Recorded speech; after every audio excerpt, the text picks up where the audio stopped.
Hey guys, tonight we step off the marble steps of history and into something far dustier, stickier, and let's be honest, way more interesting.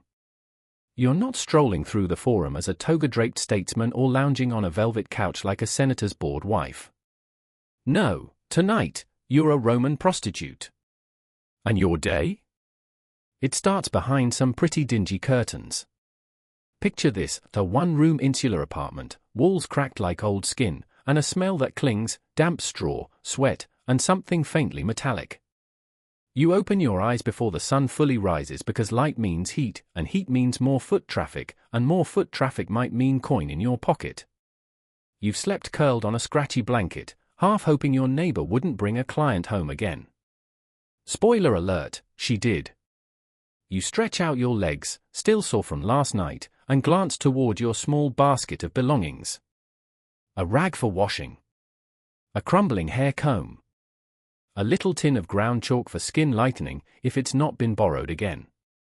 Nothing screams luxury here, but it's yours. Sort of. You trudge to the wooden window, open the shutter just enough to peek out. Rome is waking up. Already, the street below is alive, the thud of carts, braying mules, early risers shouting over bread prices. A hawker bellows something about olives. You know that guy. He gave you a half-rotted fig last week when he was feeling flirty. Your stomach reminds you you're alive, barely. No breakfast yet. You've got to work before you eat. There's no pantry in your room. Just a cracked jug of water and a half-loaf you were too tired to finish last night. You dunk it in water to soften it, chew slowly, and try not to think about how stale it's gotten. This morning feels like any other. You're not expecting miracles. Your body aches, your throat's a bit dry, and you wonder, idly, whether today will be one of the good ones.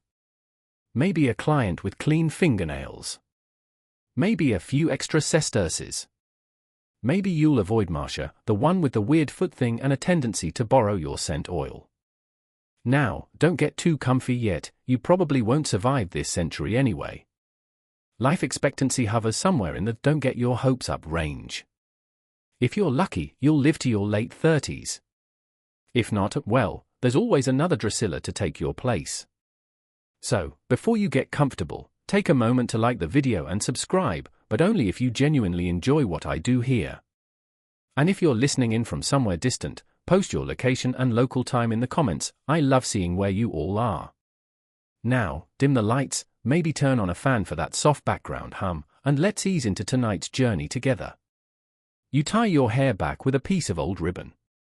Nothing fancy, just enough to keep the curls off your neck when the day starts to swelter. The sun's higher now, and the brick walls of the tenement across the street glow like old clay. You hear a baby crying. Someone yells in Greek from the stairwell. Standard soundtrack. You splash water from the jug into a bowl. It's cold, and your fingers stiffen. You rub your arms, your face, under your arms. Hygiene is a daily game of good enough. You scrub at a red mark on your thigh, nothing serious, probably just a flea bite. You'll need to keep an eye on it, though. Infections don't wait for payday. Next, you reach for your scent jar. It's mostly empty now, just a thin smear of frankincense paste mixed with what might be myrrh or mouse fat. No one's too sure. You apply it to your wrists and behind your ears. Customers like you to smell clean, though their own standards rarely extend that far. Hypocrisy is Rome's real national scent.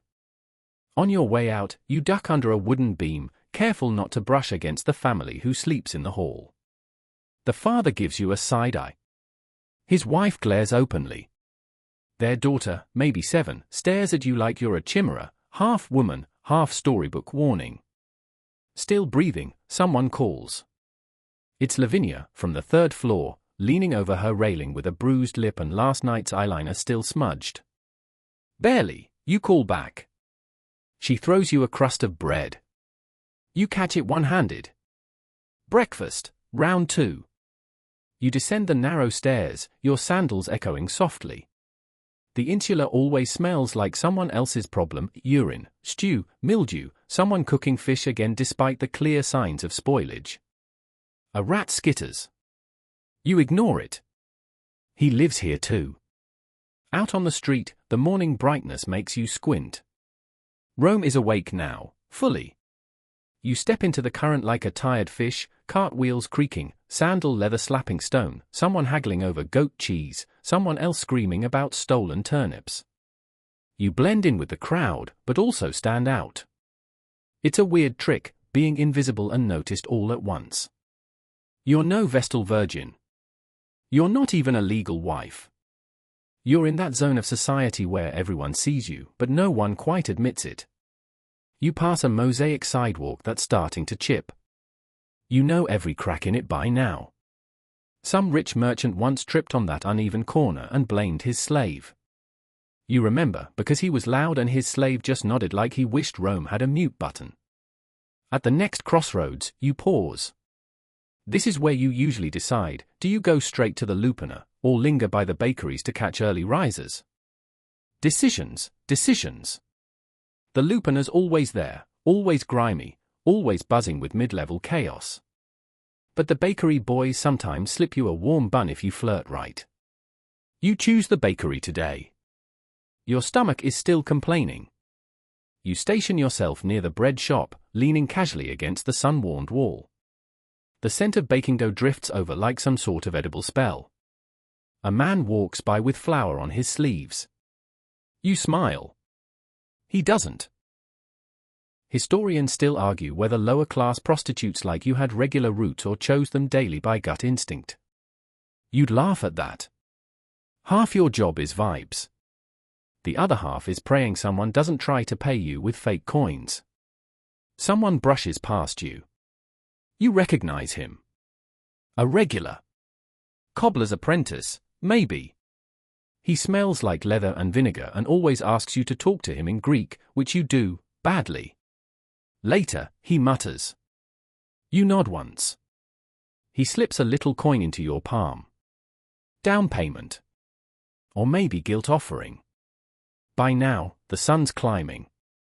Time to move on. You walk past stalls selling everything from dyed wool to chicken feet.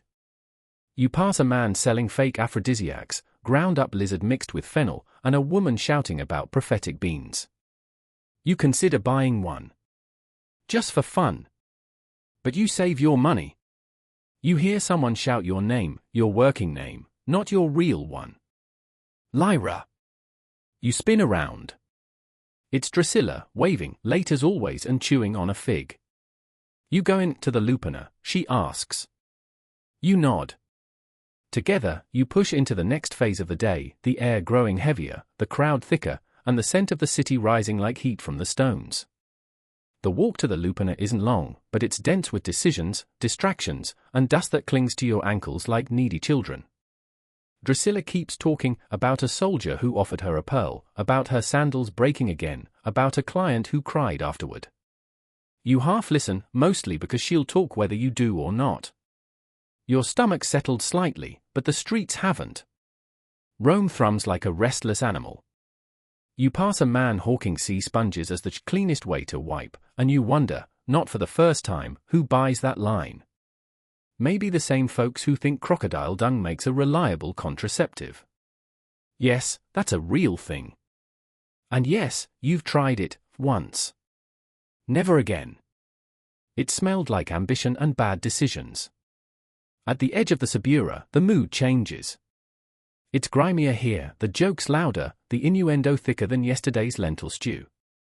You weave through the crowd toward the bathhouse, not to bathe, you can't afford that yet, but to splash off the worst of the morning with the runoff they pour into the street gutters. It's lukewarm at best, but it beats nothing. You roll up your tunic, kneel down, and pour a handful over your neck, flinching at the chill. Drusilla joins you, scrubbing under her arms and humming something tuneless. A passing senator sneers as he steps over the stream. Don't mind him, Drusilla says. He pays double on Thursdays and forgets your name mid-sentence. You dry off with your hem and smooth your hair again, trying to look fresh. That's a relative term here. There's no perfume left in your jar, so you tap a little wine behind your ears instead. Smells better than sweat and desperation. As you near the Lupina, you catch a whiff of sulfur and oil. A street-side vendor is roasting chickpeas in a brazier. You snag a handful for a coin, sharing half with Drusilla, who curses with joy. Better than that rotten fig, she mumbles between bites. Then, the sign appears. It's carved in stone above the entrance, a crude painting of a phallus pointing the way. No one bothers hiding what this building is. The Lupina, the wolf den, Rome's most infamous brothel. 2 stories of narrow hallways, painted ceilings, and beds made of stone with thin, grimy pads on top. You step inside, and the air thickens instantly. It smells like smoke, wax, bodies, and years of regret. You pass the matron at the entrance, Lucilia, who raises an eyebrow and taps her ledger. You nod. She knows you're not a full-time girl here, but you drift in and out enough to be tolerated. She keeps records. Not names, necessarily, mostly what services were rendered and what was paid. If Rome ever invented receipts, she'd be the reason. Inside, the dimness wraps around you like old wool. Oil lamps flicker on the walls, casting everything in a jaundiced light. There's music somewhere, pipes and a soft drum, and laughter that never sounds quite real. You pass a room where someone's already at work. The curtain's drawn, but the sounds are unmistakable. You head to the back, to one of the small chambers with peeling frescoes, Aphrodite lounging with Mars, barely visible through smoke stains and mildew. The bed is as hard as you remember, and the walls feel like they lean in just a little too close. But it's work. Drusilla picks a room across from yours. She's got a favorite corner, something about the way the light hits her face at noon. You've heard her say it makes her glow like a goddess. You think it makes her look sweaty. But it's all about confidence. You both set your things down, coin pouch, hair tie, backup rag. You unwrap a folded cloth from your belt, a mix of herbs and paste. You dab it between your legs. Not for scent. For safety. It's a blend you learned from an old Gallic girl who swore it repelled infections. Historians still argue whether any of these mixtures actually worked, but you don't care. Belief is half the cure. Now, time to prepare. You stretch, arch your back, adjust your neckline. Some clients like lace, others like simple. Today, you're gambling on tired but mysterious. Your tunic's been altered to show just a hint more collarbone. Enough to suggest, not enough to scandalize. Romans love suggestion. They just hate admitting it. Your first client shows up before noon. He's older, maybe 50s, with ink stains on his fingers and breath like boiled onions. A scribe, probably. Talks too fast, pays too slow. He always asks if you remember him. You always lie and say you do. He doesn't stay long.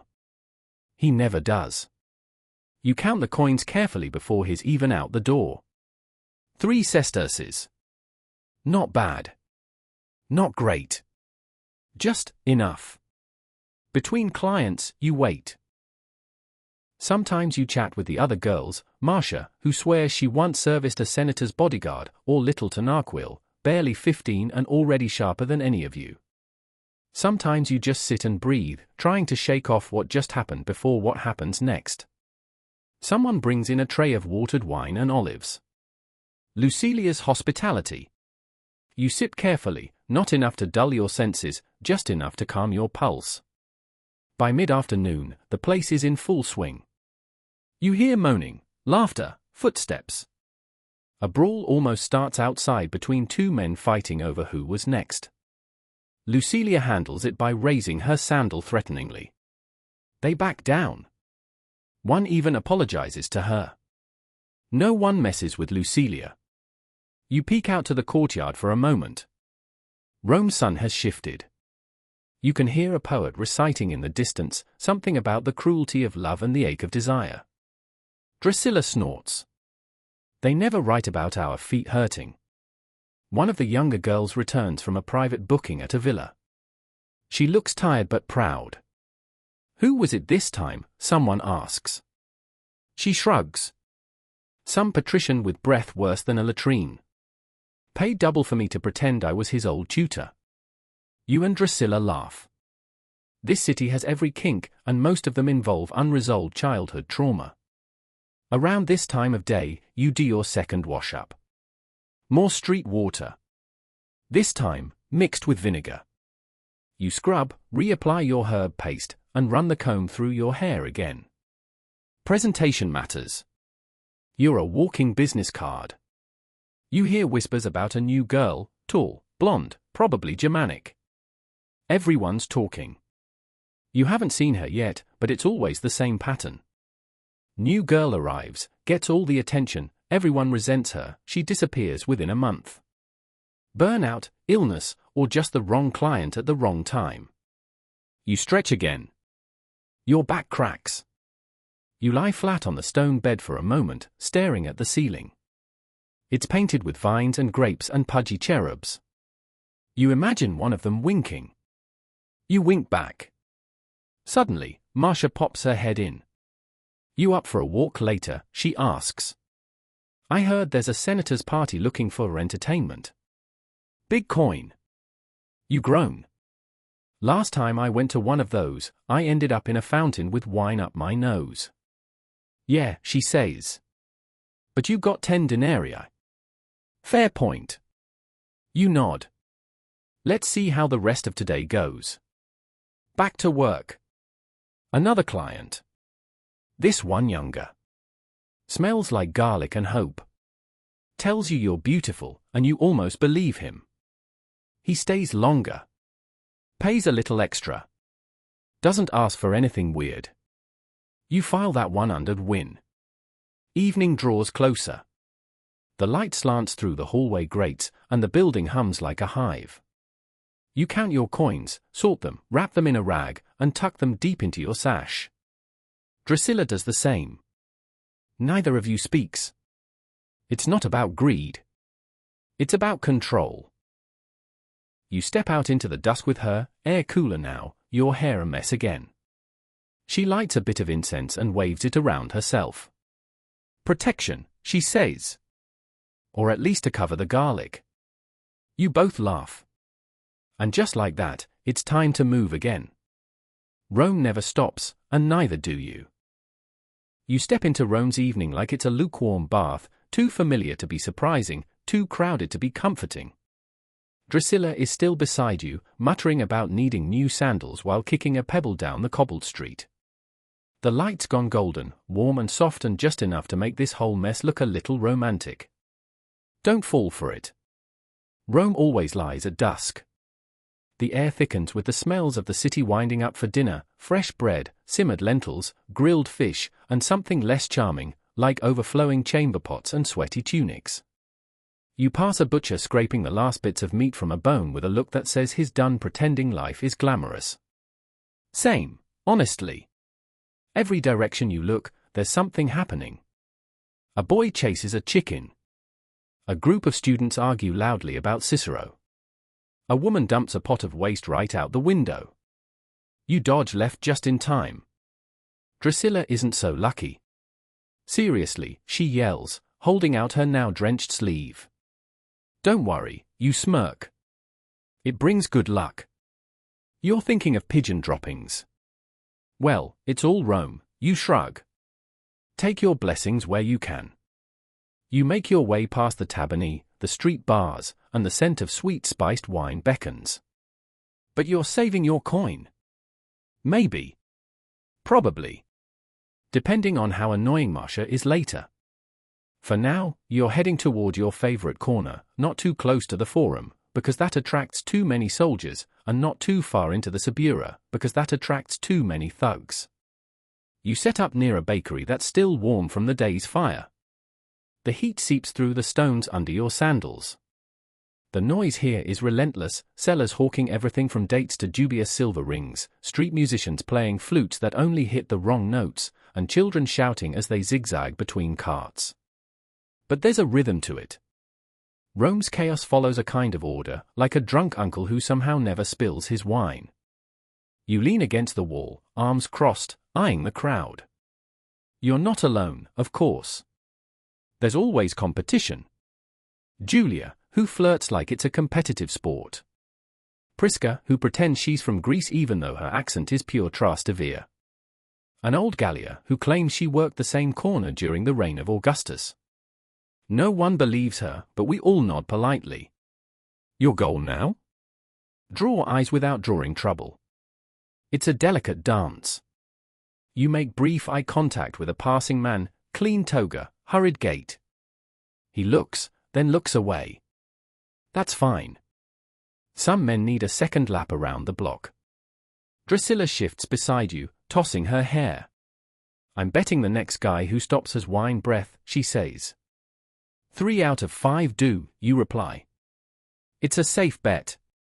A man approaches. Sandals worn thin, arms tan, stomach not so much. A laborer, probably. He mutters something about quick and back alley. You quote your price. He hesitates, digs into his pouch, counts slowly like he's doing math for the first time. Eventually, he nods. You lead him around the side of the building where the shadows are thick and the walls smell like damp cloth. It's fast, awkward, but paid. When it's over, he tries to make small talk. You pretend you don't hear. Back on the corner, Drusilla's gone. Either she found someone or got bored. You don't mind. The solo lull is weirdly calming. You stretch your legs, roll your shoulders, and watch Rome spin. A cart rolls past stacked with amphorae. The driver spits over the side. A man with scrolls under his arm rushes by muttering philosophy. You smile a little. You've slept with at least one of them this week. Then you spot something new. A girl, maybe 16, standing stiff as a spear. New to the streets. Her tunic's too clean, her hair too neat. She's watching you with wide eyes, clutching the edge of a column like it might save her. You recognize that look. You wore it once. You nod to her, slow and subtle. She doesn't return it. Not yet. Historians still argue whether street prostitutes had any sort of sisterhood or solidarity. Some say it was every girl for herself. Others argue there was a kind of protective undercurrent and us against everyone else pact. You think it depends on the day. Some days you'd share your last coin. Other days, you'd fight for a client like a dog over a bone. The wind picks up, carrying dust and the sharp tang of olives. The bakery beside you closes, its shutters groaning like old bones. The street starts to empty just a little. Night isn't fully here, but it's knocking. Time to move again. You tuck your coins deeper into your sash, pat your hair down, and wander toward the side street with better lighting. That's the trick. You don't want to be invisible.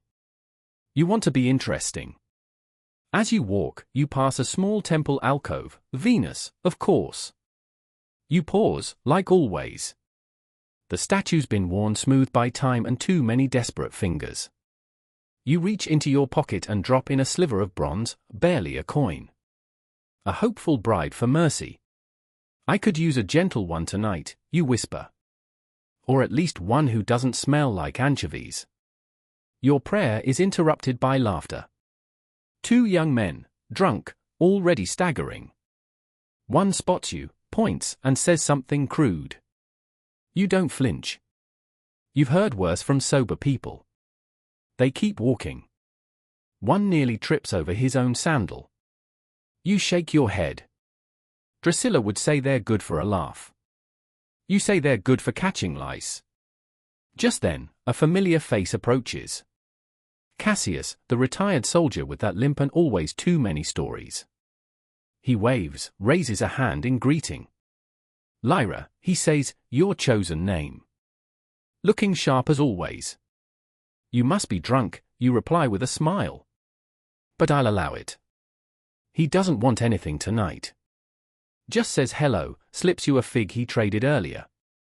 You nod your thanks. He walks on, humming. The sun is fully gone now.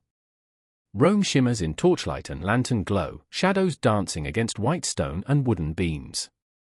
A woman plays a lyre in a doorway. A man naps sitting upright against a wall, mouth open like a trap.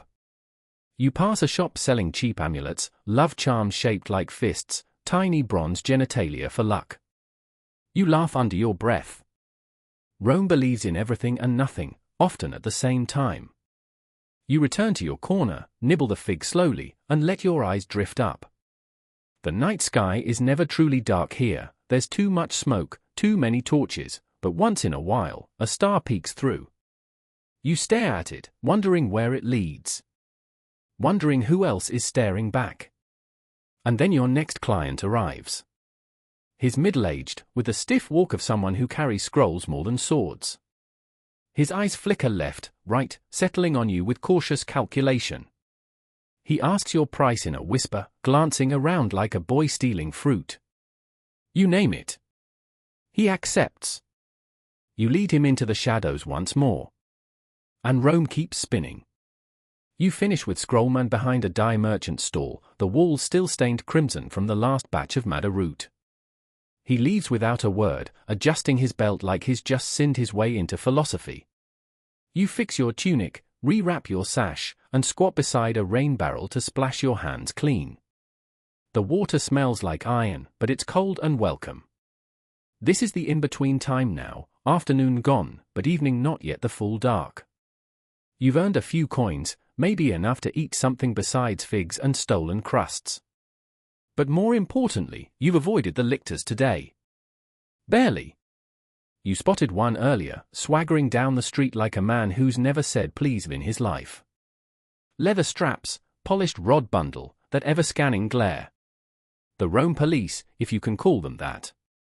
Their job isn't to protect you. It's to enforce public decency, by their definition, not yours. And to fine anyone working without a license. That's the tricky part. Technically, you're registered. You've got the little wooden tablet engraved with your name, your work name, anyway, and your profession, meretrix. But that doesn't mean safety. It just means the state knows how to tax you. You remember the day you got it. The magistrate barely looked at you, just stamped the wax and shoved the tablet into your hand like he was handing out punishment. Maybe he was. The registry room smelled like beeswax and fear, and you remember how the other girls shifted their weight from foot to foot, pretending this was a normal Tuesday. Historians still argue whether the registry was really about public health or just one more way to shame women while pretending to control them. You have your guess. You tuck your own license deeper into your sash now, smooth down your tunic, and step back into the street. You've got your eye on a little alley market near the Celian Hill, not too fancy, not too sketchy. Just enough foot traffic to give you options. You pass a bronze statue of Mars on the way, one arm outstretched in what looks like either a noble command or a very slow high five. Someone's placed a garland around his wrist. You snort softly. Mars would make a terrible boyfriend. As you walk, you start your mental tally. 1 older client this morning. 2 alley sessions. A possible dinner invite from Cassius tomorrow. That puts you slightly ahead of where you were this time last week. Just as you're rounding the corner into the alley, you feel it, a shift in the air. The crowd here is different. A little too quiet, a little too watchful. There's a man sitting on an upturned crate, staring in your direction. He doesn't blink. He's not a client. Not even pretending. That's a problem. You pretend you didn't see him. That's the move. Stay normal. Stay in motion. You approach a food vendor instead, an old woman selling chickpea mash in little fig leaf wraps. She gives you a nod. You've bought from her before. She doesn't ask questions. You pick out a piece, hand over 1 coin, and thank her in soft Latin. As you eat, you lean casually against the stall, using the vendor's body to block the staring man's line of sight. When you glance back, he's gone. Typical. Just long enough to chill your spine. You finish the mash, thank the vendor again, and move quickly back toward the main road.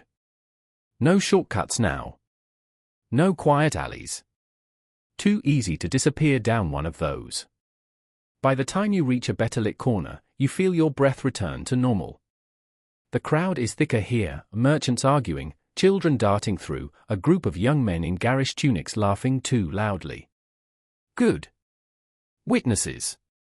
You spot a familiar face, Marcia, lounging against a wall like she owns it, tossing a tiny bronze charm in the air. Everything all right? She asks without looking at you. You nod. Just needed noise. She gives you a look. Not pity. Something closer to understanding. They say there's a group of lictors making rounds tonight, she says. 2 of them new. Eager types. Of course they are. Nothing more dangerous than a bureaucrat with something to prove. I'll stick to the wide roads, you murmur. Smart girl, she replies. You walk a bit farther, then stop near a fountain where 2 women are filling jugs. You recognize one, an older courtesan named Vitalia. She doesn't work your street, but you've spoken at the baths. Her tunic is dyed deeper than most, and she wears earrings that actually match. You've heard rumors she has a patron, a wealthy one. She sees you, raises a brow, then flicks her eyes toward the far end of the plaza. Lictors just passed, she says. You've got 10 minutes, maybe. You nod in thanks. No need to say more. Now the game begins. You do what every Roman prostitute does when the lictors start prowling, look less like a prostitute. Which is hard, because being one isn't in the clothes, it's in the attitude, the body language, the pace of your walk. Still, you adjust your tunic, pull it higher on the neckline. You carry yourself like you're running an errand. You look tired, invisible, harmless. You step toward a group of fish sellers, nodding to a man you don't know like you've known him forever. He doesn't nod back, but it doesn't matter. It's the illusion that counts. The lictors appear soon after, 2 of them, one older, one with the twitchy energy of someone who actually likes this job. They sweep their gaze over the plaza like a broom through ashes. The younger one mutters something to the other, who just shakes his head. They pass. You exhale. Your knees go a little soft. That was close, you mutter. You hear a voice beside you. Too close. It's Julia. She's smirking, hands on her hips like she's just beaten the gods at dice. They fined Tanaquil this morning, she says. Said her license was smudged. Smudged. They wanted a bribe. Of course they did. The system's a joke, but it's the kind you have to laugh at to keep from screaming. You can be registered, taxed, legally working, and still fined, harassed, shoved into a holding cell for disturbing the peace while togaed senators walk past with wine stains and mistresses in tow. You turn to Julia. You going to the Lupina later? She shakes her head. I've got a private thing. Rich guy. Wants me to wear a mask. You raise an eyebrow. He's into mystery, she says, then snorts. Or ashamed. Either way, double pay. You envy that. The private work, the controlled space, the predictable payout. But you also know it's a different kind of risk. Those doors close just as tightly when things go bad. As night deepens, the lamps along the street are lit, wicks dipped in oil, glowing soft gold. Rome looks pretty in lamplight. Like it's trying to make up for the smell. You take a break near the steps of a closed-up temple. Your feet ache. Your back twinges. You lean your head against the warm stone and let your eyes drift shut for just a moment. In that stillness, you hear a soft whisper. Not words, just air, passing. Rome breathing. The city never sleeps. It just pauses. You hear laughter echo from a nearby taberna. The clink of dice. The screech of a chair. You think about heading that way. Maybe someone inside will want company. Or maybe you'll just sit and sip something warm. Then a thought pulls you back. You haven't checked the new girl. You stand, stretch, and head back toward the corner. She's still there. Still clinging to the column.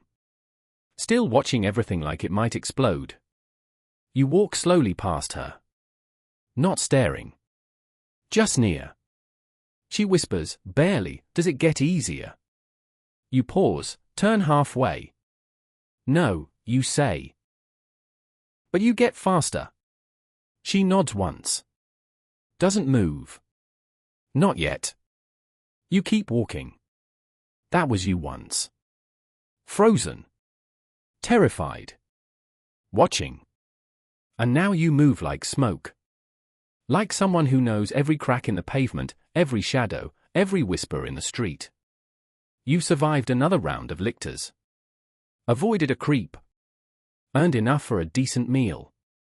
And the night's still young.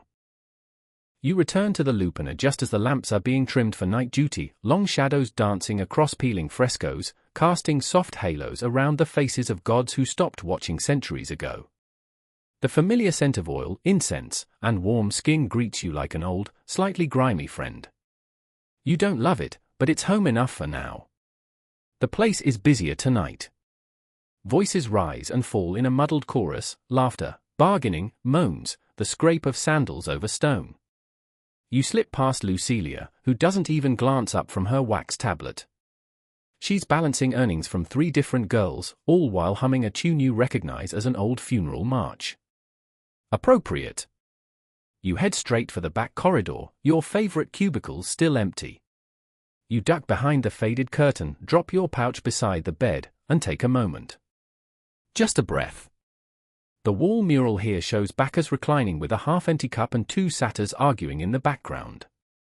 One's got a fish. You've never figured that part out. You light the small oil lamp. Its glow reveals every crack in the plaster, every handprint on the wall, every forgotten stain. You freshen yourself, dab vinegar at your neck and between your thighs, smooth your tunic, and realign your hair with a bronze pin that's lost its shine.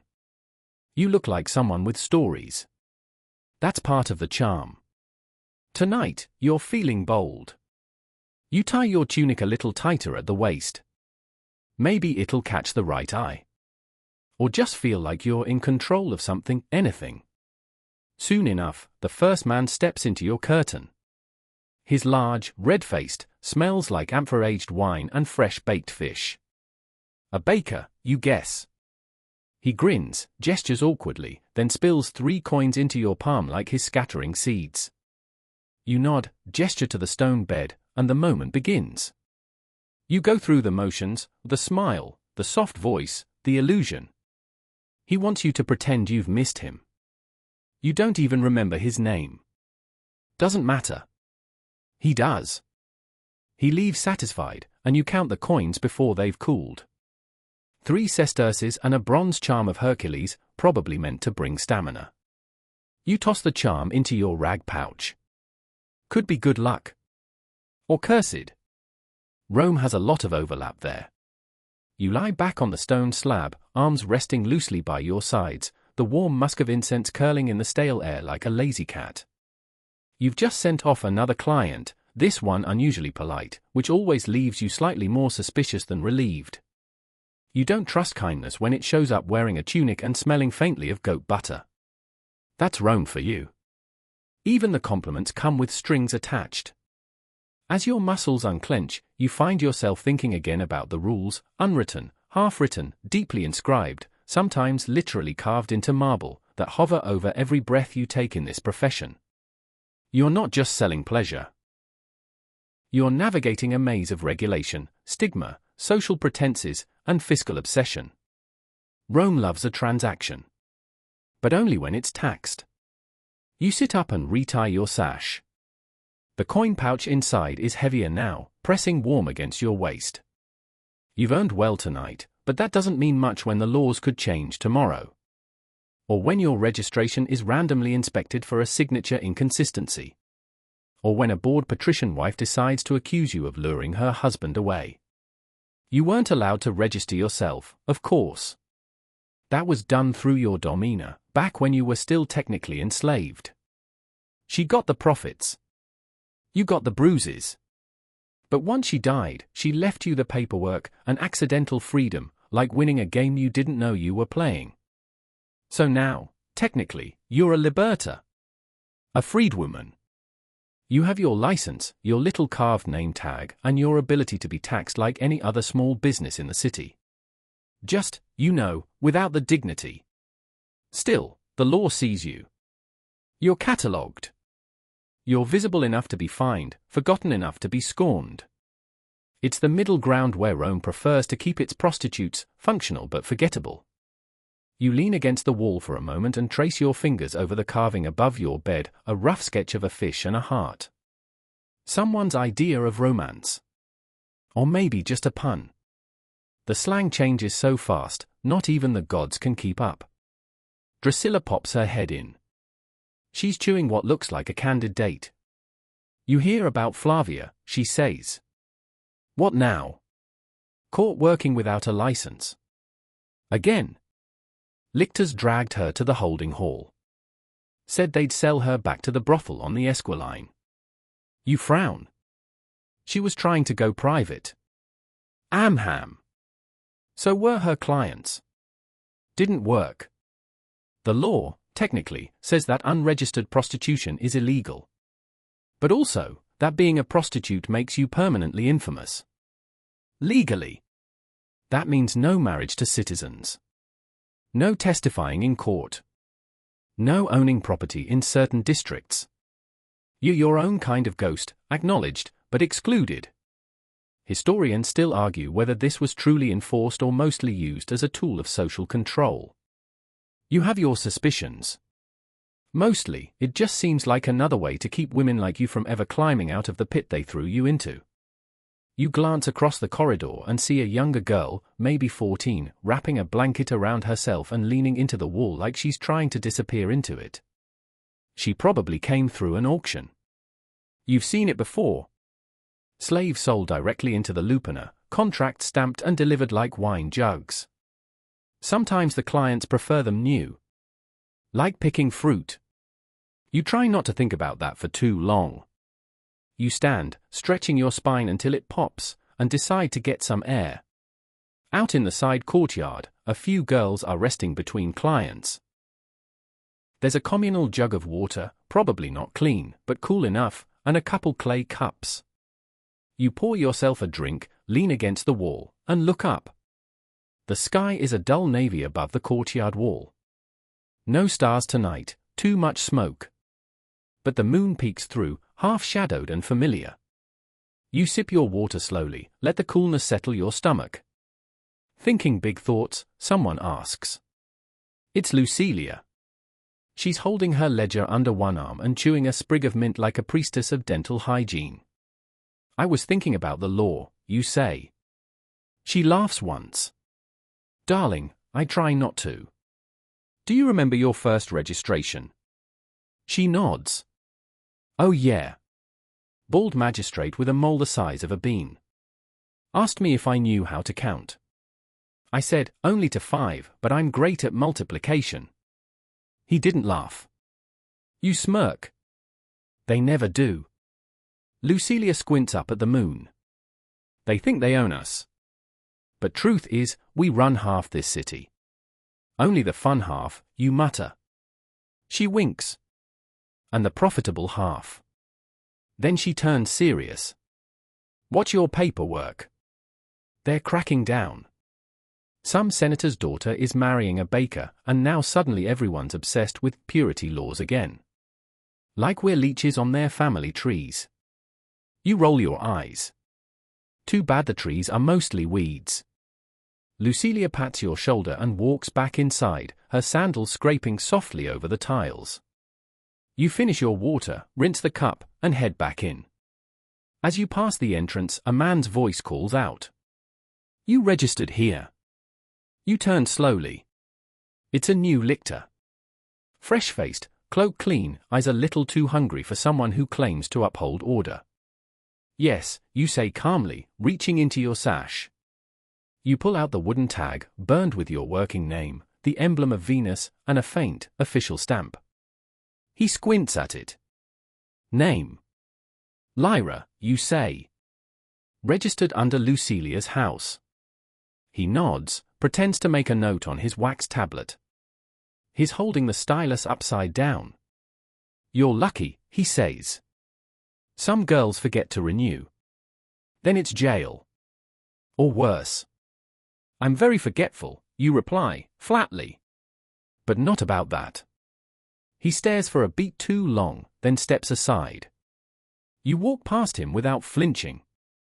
He'll remember you next time. That's both good and bad. Back in your cubicle, you sit on the bed, hands in your lap, thinking about all the rules.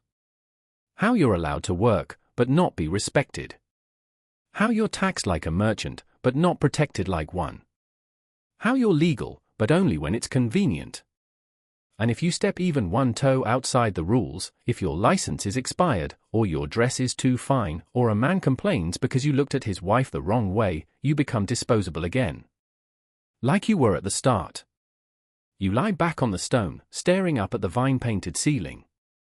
The paint is flaking now. One of the grapes has peeled away to reveal raw plaster beneath. You wonder if the laws will ever change. If Rome will ever stop pretending you don't matter, even as it leans on your shoulders to stand taller. Probably not. But you've learned to read between the laws. To bend without breaking. To hide the strength they pretend you don't have. You're not just surviving. You're playing the game. And you're getting very good at it. The lamplight flickers as your next client ducks into your store, a young man, nervous around the edges but trying hard not to show it. His tunic is neatly folded in his arms, sandals still dusty, and his hair's been oiled with something trying too hard to smell like roses. You recognize the scent, cheap, over-applied, the kind that clings to the nose and says, I'm overcompensating. This one's either a fresh-faced lover or a badler-disguised poet. You brace yourself for iambic pentameter. I've heard of you, he murmurs, not quite meeting your eyes. From someone in the rhetoric school. Of course he is. Did he rhyme usatina with ulatin, you ask, half smiling. He actually blushes. He said you made the stars feel jealous. Oh, that one, you say, gesturing to the bed. He cried when I compared his shoulders to boiled eggs. The young man laughs, and just like that, the air shifts. Not exactly comfortable, but less brittle. This one wants conversation first. You can tell by the way he sits on the edge of the bed, legs twitching like he's considering a speech. You humor him. Sometimes a warm word earns more than a cold touch. You don't look like what I expected, he says softly, like it's a compliment. You tilt your head. What did you expect? I don't know. More, he hesitates, then settles on, costume. You laugh. Wrong theater. He chuckles nervously and glances at your hands. You let him talk. He's the kind that needs to be heard before he can be touched. He tells you he's studying poetry. Wants to be the next Ovid, though without the exile. You nod. That's a solid goal. He stays longer than most, asks permission more than once, and pays double without being prompted. He even leaves a folded note, sealed with wax, like he thinks you'll treasure it. You don't. But you do read it later, out of habit. It contains 3 metaphors for your eyes, one clumsy reference to Venus, and a drawing of what might be a dolphin. Or a goose. Scholars would debate it. After he's gone, you wipe down the slab, straighten the pillow, and light fresh incense. Not because you care, but because the next one might. You've learned that the men who complain about smell are often the ones who bathe the least. Out in the corridor, a minor scuffle's breaking out, someone's client trying to dodge payment. Lucilia's already there, standing between him and the door like a marble pillar with vengeance in her voice. You lean in just in time to hear her say, you can leave without paying, but not with your knees. He relents. They always do. You step aside as he slinks out, trying to salvage his dignity. Marcia peeks her head out next. Is it just me, she says, or are the poets especially needy this month? Must be the moon, you reply. Or the wine. Or their mothers. Or the deeply ingrained cultural shame that makes them both desire and despise you. Historians still argue whether prostitutes in Rome had regular clients or worked purely transactionally. You could answer that, both. Some men come back again and again, same time, same request, same awkward goodbye. You learn their habits like you'd memorize the steps of a familiar dance. And some just pass through like wind, messy, forgettable, gone. You have your own regulars. The baker's apprentice with shy hands. The retired soldier who brings you figures. And, of course, the poet, he of the bad metaphors and even worse timing. The strange thing is, the regulars get to you more than the randoms. Not in a romantic way. That would be unwise. But in that strange, vulnerable edge of humanity way. They remind you you're still you. That you're not just a function, a service, a price carved in wax and stone. One of your favorites is a grizzled man named Lentulus. He never talks about work, but he always smells faintly of metal and ash. Probably a blacksmith. He comes twice a month, always pays in clean coin, and asks to hold your hand for a while after. Tonight, he returns. You see his silhouette first, broad shoulders, slight limp. He ducks inside your cubicle, offers a nod like a prayer. You offer the same. How's the ankle, you ask. He shrugs. Still there. You? Still here. He sits, unwraps a small cloth bundle, and holds it out. Inside, a tiny honey cake. You blink. You didn't have to. I didn't. I wanted to. You break it in half, eat slowly, and say nothing for a while. This is how Lentulus works. You trade presents before pressure. When he finally reaches for you, it's soft. Measured. Familiar. You close your eyes and let it be what it is. After, he stays a few minutes longer. Not for anything. Just sitting beside you like maybe you are friends. Maybe not. Something in between. When he leaves, you feel not warm. Not safe. But steadier. There's one more client tonight. A young patrician. Rich enough to be careless. You smell him before you see him, perfume so thick it could stun a gladiator. He's dressed far too fine for this place, gold thread in his sash, rings on every finger, sandals that probably cost more than your year's income. He doesn't bother with greetings. He steps in like he's entering a private theater. You're Lyra? Yes. Good. I'm bored. That's how it starts. He asks strange questions. Do you think Jupiter is real? Have you ever tasted oysters in Syracuse? Do you believe memory can be bought? You answer carefully. Not because you care what he thinks, but because people like him can ruin people like you with a snap finger. He doesn't touch you for the first 10 minutes. Just talks. Just watches. Then he asks if he can lie down, fully clothed, and listen to your heartbeat. You let him. He places his head on your chest and breathes.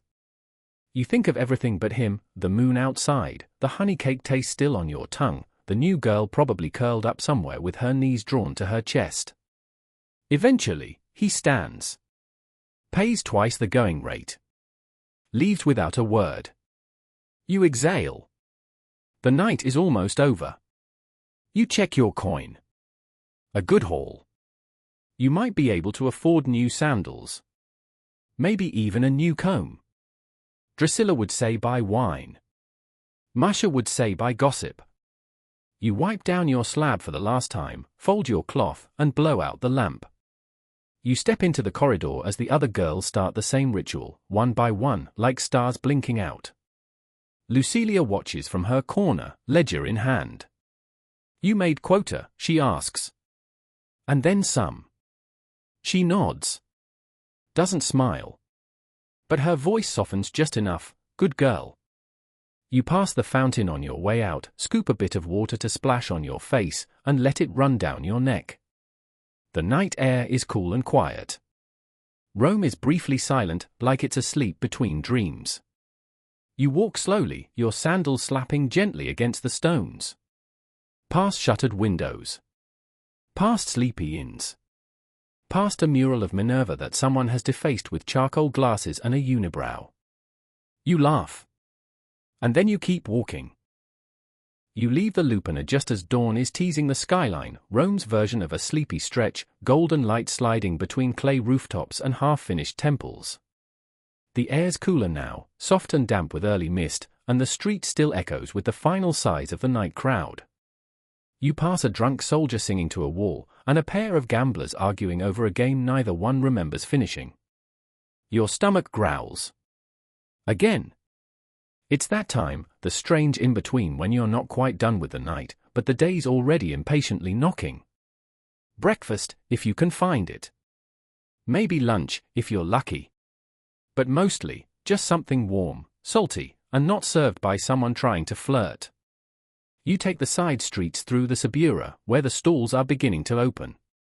The bakery's chimney is already puffing smoke like a lazy volcano. You smell the bread before you see it, sweet crusts, cracked loaves, flatbread still warm and steaming in the pre-dawn air.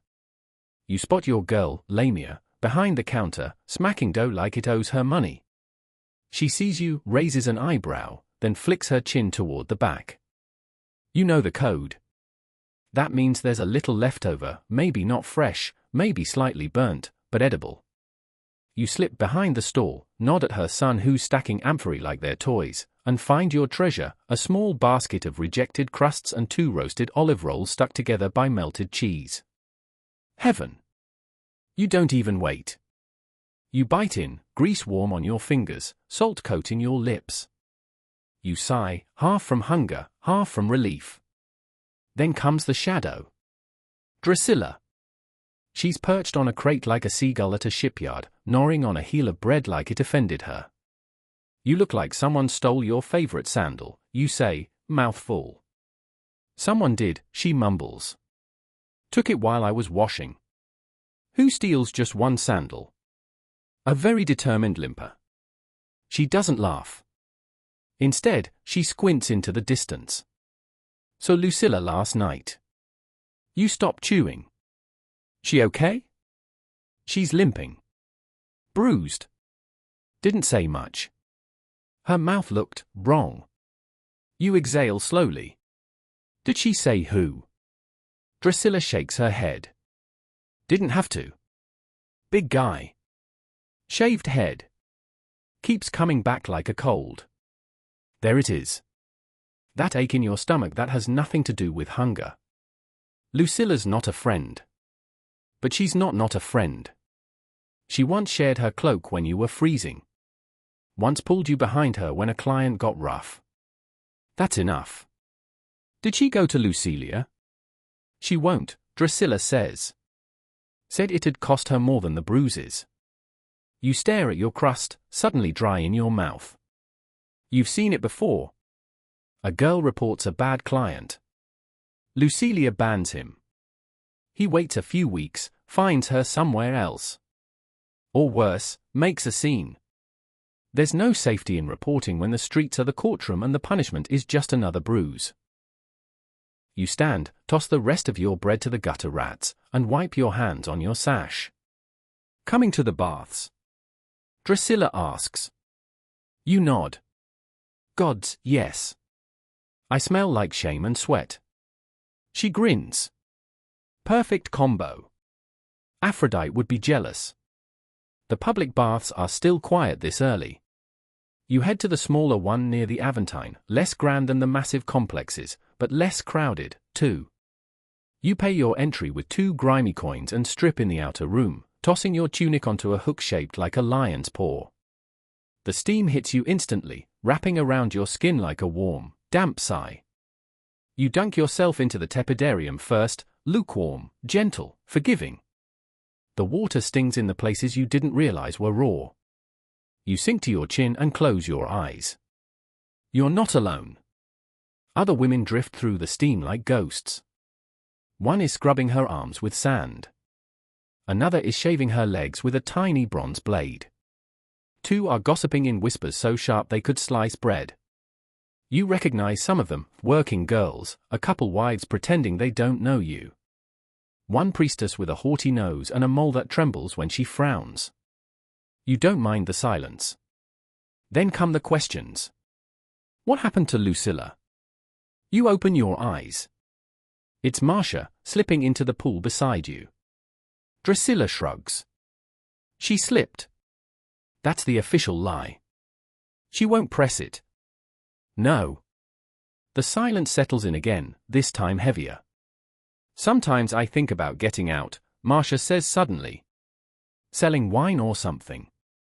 Moving to Ostia. You snort. You drink the stock before you sold a single jug. True. But the thought sticks. Getting out. You've all thought about it. The fantasy. Somewhere quiet, near the coast, maybe Egypt if you're feeling wild. Selling perfume, working in a temple, just resting. Without having to perform softness like it's a job. Without calculating your body's worth before breakfast. Historians still argue whether Roman prostitutes had the option of retiring. Technically, yes. Legally, sure. But culturally? Not so much. Infamia sticks to your name like oil on marble. You're stained in the eyes of the law. You can't marry a citizen, can't inherit, can't serve in any public religious role. You could leave the work, but not what the work made you. So even if you saved enough, even if you walked away, Rome doesn't forget. And it definitely doesn't forgive. You scrub your skin anyway. Sand, oil, rinse. Again. Until your shoulders shine and your thighs stop aching. You scrub the back of your neck until you feel human again. Back in the dressing room, you towel off and re-wrap yourself in your tunic, still slightly damp from the morning mist. Drusilla is drying her hair with what's left of a linen rag. She mutters something about someone stealing her soap. You laugh. Maybe the same person who took your sandal. Gods, she says. Are they building a hole me? You leave together, hair still wet, faces still flushed, walking through the midday crowd like two ghosts on holiday. You stop at a stall to buy vinegar-soaked greens and sit on the steps of a nearby shrine to eat. Pigeons stare like they're about to pass judgment. You ever think about doing something else? Drusilla asks, mouthful. All the time. Like what? You pause. Think. Then, I'd make charms. She raises an eyebrow. Amulets, you explain. Little ones. Against hangovers. Or bad poetry. Those would sell. You nod. They would. You sit there, chewing, watching Rome march past, bakers, matrons, soldiers, beggars, scribes, pickpockets. All playing their roles. All pretending not to see you. But you're here. Eating on the steps of a shrine, full for once, scrubbed and fresh, imagining a life that might not belong to you, but feels close enough to touch. And for now, that's enough. You leave the shrine steps with oil still on your fingers and dreams still clinging to your ribs, the kind you try not to say out loud because saying them makes them feel smaller. Rome presses in around you, hot stone, shouting vendors, flapping togas like startled birds, and you blend into the movement, just another shadow in the sun. You've got a few hours before twilight, the next wave of work. This part of the day is the lull, the strange quiet when your body's done aching but your brain hasn't caught up. It's when you run errands, mend your tunic, maybe sneak in a nap if the insular stairwell isn't already occupied by someone else's misfortune. Today, though, you have a different plan. You slip into a narrow alley 2 streets off the market. Here, in a crooked little booth that smells like beeswax and mystery, is a woman named Hypatia. Not her real name. She says it makes her sound like a scholar. She's not. She sells charms, powders, carved bone trinkets, and advice that could either save you or curse your entire bloodline. Back again, she says, without looking up. I need something strong, you reply. For protection. And maybe for luck. Hypatia gestures to a shelf filled with tiny clay jars. Protection against what? Men? Illness? Lictors? Other women? Yes, you say. She nods solemnly, picks out 2 bottles and a small pouch of crushed herbs. She sprinkles in a few flakes of what she calls moon salt, which looks suspiciously like regular salt but costs 3 times as much, and seals it with red thread. "This one's for your sash," she says. "This one's for your bathwater.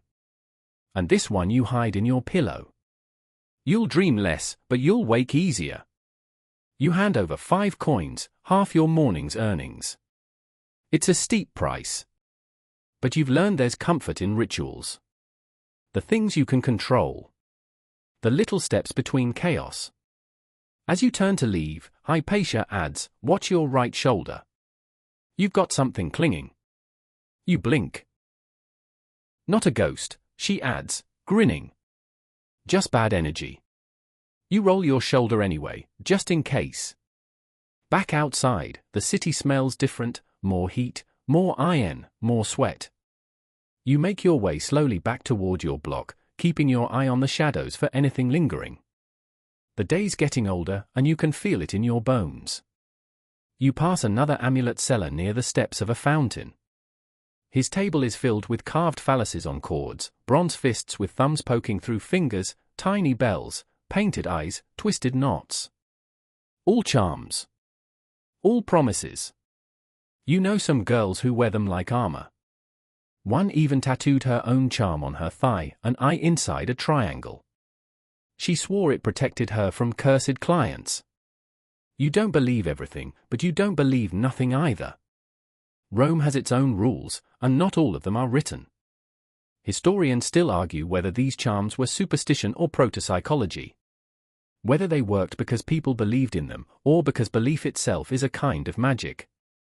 You don't need an answer. You just need the odds in your favor. You take the longer route home, past the temple of Venus Erycina. It's quieter there. No priestesses out front, just pigeons and the soft murmurs of travelers dropping tokens in the offering bowl. You add yours, a simple olive pit wrapped in string. "Help me find the good ones today," you whisper. Or at least not the worst. You feel silly. But also, not. You climb the stairs of your insula slowly, your legs dragging like they've been replaced with wet ropes. Drusilla's door is open, her curtain fluttering in the breeze. She's sitting cross-legged, braiding her hair with the kind of intensity usually reserved for murder.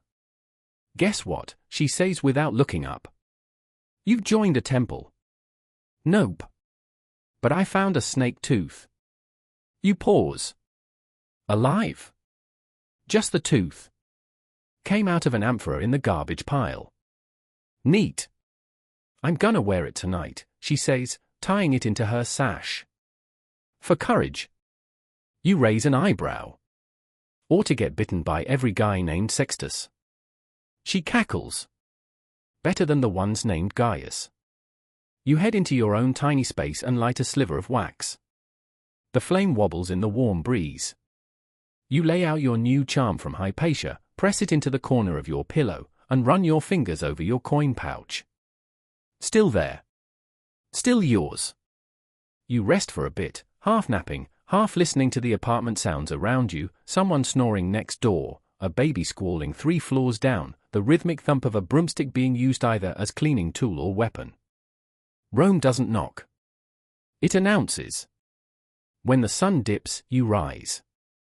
You rewrap your tunic, cleaner one this time. You dab scent on your neck. You tie your hair back tighter, pin your sandals, and place the charm in your sash. Tonight you feel taller. Not safer. But sharper. Like a blade someone bothered to polish. Outside, the city is gearing up for its next act. The taverns swell. The streets shift. Men lean against pillars like they were carved there. You return to your usual post, right near the bakery, and scan the crowd. First client's easy. Young, awkward, pays without haggling. He smells like goat, but not offensively. You make it quick. Clean. Businesslike. Second one is trickier. He wants you to speak in Greek. You know enough to pretend, just like you know enough to pretend you care. He tells you his wife doesn't touch him anymore. You nod like you haven't heard that 1,000 times. You return to your post and find something strange. A small offering. On the wall, tucked between stones. A bundle of rosemary. And a snake tooth. You blink. Drusilla walks past, smirking. Left you a little courage, she says. You laugh. Now let's see if it works. Evening deepens like red wine poured slow, thick into the cracks of the street. The heat drains from the stones, and the air takes on that sweet, heavy weight of Rome at night, roasting chestnuts, sour wine breath, and the lingering perfume of too many secrets. You're back at your spot, right near the bakery, as usual, watching the crowd. The foot traffic changes now. Fewer bread buyers, more loiterers. Men pretending to look at nothing, wives pretending they don't see everything. And then, your favorites, nobles slumming. They come in silken attitude, with wine-stained teeth and that slow, drawling way of talking like every sentence deserves an award. You spot one now, walking like he's never had to step around a puddle in his life. Gold trim on his tunic, thin shoes, a coin pouch swinging like it's never been light. His eyes catch yours. Briefly. Then look past you, at first. You wait. Then he circles back. Always the same pattern. Always the same game. He says. Yes? You work. No, you deadpan. I do this for the fresh air. He laughs, genuine, surprised. Clever girl. You name your price. He raises an eyebrow, but doesn't flinch. His fingers are soft when he hands you the coins, callous-free. You guide him to a quiet place near a shuttered bathhouse, his sandals dragging like he expects someone to clear the stones for him. He's gentle, surprisingly. But he asks too many questions after. Where you're from. What your real name is. If you've ever loved anyone. You lie smoothly, of course. You've done this before. As he buttons his tunic, he says you're too good for this. You've heard that line more times than you've heard your own name. So are you say back. He stares, like he's not sure whether to be offended or aroused. Then he laughs again and walks off into the night, disappearing into the crowd like a magic trick nobody clapped for. You lean against the wall and breathe deep. Coins in your pouch. Feet still sore.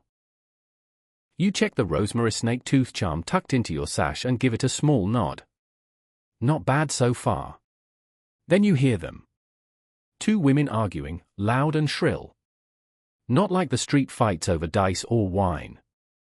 No, this is sharper. You recognize that tone, wives. Jealous, scorned, furious. You've seen this before. You duck around the corner just in time to see one of them slap a man, hard. He's shouting back, arms flailing, while the other woman, his wife. Mistress? Sister, glares at you like she knows. You're the problem. You've never seen her before, but it doesn't matter. You exist. That's enough.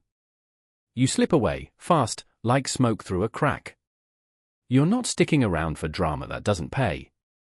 But it lingers in your stomach like undercooked barley. You've been blamed before. There was a merchant's wife who came after you with a stick once. You never touched her husband. Didn't even know him. But someone whispered your name, and that was enough. There was another who cried into your shoulder at the temple, swore she didn't blame you, swore her husband was the one at fault. Then reported you to the magistrate the next day for undue influence. Rome has rules for wives. And different ones for women like you. Historians still argue whether noble wives envied prostitutes or merely feared them. You've seen both. Fear when they catch their husbands looking. Envy when they realize you can say no. You pass a mirror shop and catch your reflection, faint, rippling in the polished bronze. Your tunic is clean. Your hair's held up. You look competent. Like someone who knows where the traps are. Then a whisper catches your ear. Lyra. You turn. A man steps out of the shadows. Hood up, voice low. You tense. Don't be afraid, he says. I just need a favor. Always a great way to start a conversation. He pulls out a note. Folded. Wax sealed. No markings. Deliver this.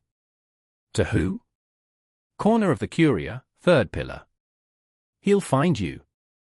You squint. I'm not a messenger. He presses 2 coins into your hand. Silver. Not small. I'm not asking, he says. But I am paying. He disappears before you can protest. You sigh. This night just got weirder.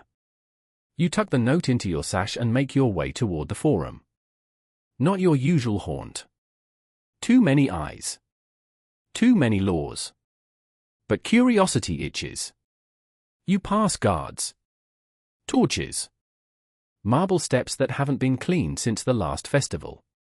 You reach the third pillar, and wait. It doesn't take long. A man approaches. Dressed plainly. No jewelry. The kind of forgettable face you never forget. He nods. You hand him the note. He pockets it, presses another coin into your palm, and walks away without a word. That's it. You stare at the silver. That's 3 coins for 10 minutes of your life. More than some clients pay for an hour. You wonder if you've just helped plan a robbery. Or a seduction. Or something worse. Then you remind yourself, not your problem. Back at your post, the night thickens. You sit on a step, rest your legs, and snack on a fig Drusilla gave you earlier. It's overripe. Bursting. Sweet. Like life, sometimes. She joins you, flopping down beside you with a groan. Just got yelled at, she says. Client. No. His wife. Called me a temple-skulking ghost. I said, thanks, I'm honored. You snort. Why do they care so much, she asks, rubbing her temples. It's not like we steal them. We just exist, you say. That's enough. You both sit in silence for a bit, watching Rome roll past, a man leading a goat, a woman carrying flowers, a group of boys arguing over chariot races. The city never sleeps. It just changes costumes. Then Drusilla nudges you. See that? You follow her gaze. It's the noble from earlier, your client. He's with a woman now. A wife, probably. She's holding his arm. He's laughing like he never whispered anything into your neck. He sees you. Doesn't blink. Doesn't flinch. Just turns slightly so she doesn't see you, and keeps walking. You spit a fig seed into the dirt. Trash, Drusilla mutters. Luxury trash, you correct. You both laugh. And then you get up. Shake out your legs. Adjust your sash. Check the charm. Still there. Still working. Maybe. The street's cooling now, torchlight flickering off wet stones where someone's thrown out the remains of a wash bucket. The city smell shifts again, less market, more latrine. Rome never really smells good, but it has its moments. Roasted chestnuts, maybe. Or fig bread on the wind. Not tonight, though. Tonight it smells like ash, donkey dung, and regret. You're walking slowly now, your feet sore and your pouch heavy with the night's earnings. But you're not ready to turn in yet. Not quite. The Lupiner will still be going strong. Drusilla already peeled off, said something about trying her luck at the gambling house 2 streets over. Which means it's just you, the stars, and the other girls still prowling the alleys. That's when you hear her. Hey, Lyra. Wait. You stop. Lean against a doorway. It's Priska, short, quick-tongued, and always just a little overdressed for the job. She's flushed and out of breath. Did you hear? She pants. Felicia fought a client. You blink. Again? He tried to stiff her. She took his belt and whipped him in the middle of the street. Lucilia banned him. He cried. Like actual sobbing. You grin. Was anyone selling tickets? Sadly, no. But I swear if we charged admission, we'd be rich. Priska walks beside you, matching your pace. You going to the baths tomorrow? If I'm lucky. You should come with us. There's gossip. Big gossip. You always say that. This time it's real. Last time your big gossips was that Marcia was sleeping with a gladiator. Which turned out to be a statue. She swore it moved. You laugh, louder than you should. A passing man gives you both a look like you're made of smoke and sin. You give him a smile like you're planning his future. Priska nudges you. Come on, you've got to admit, it's more fun when we're all together. And she's right.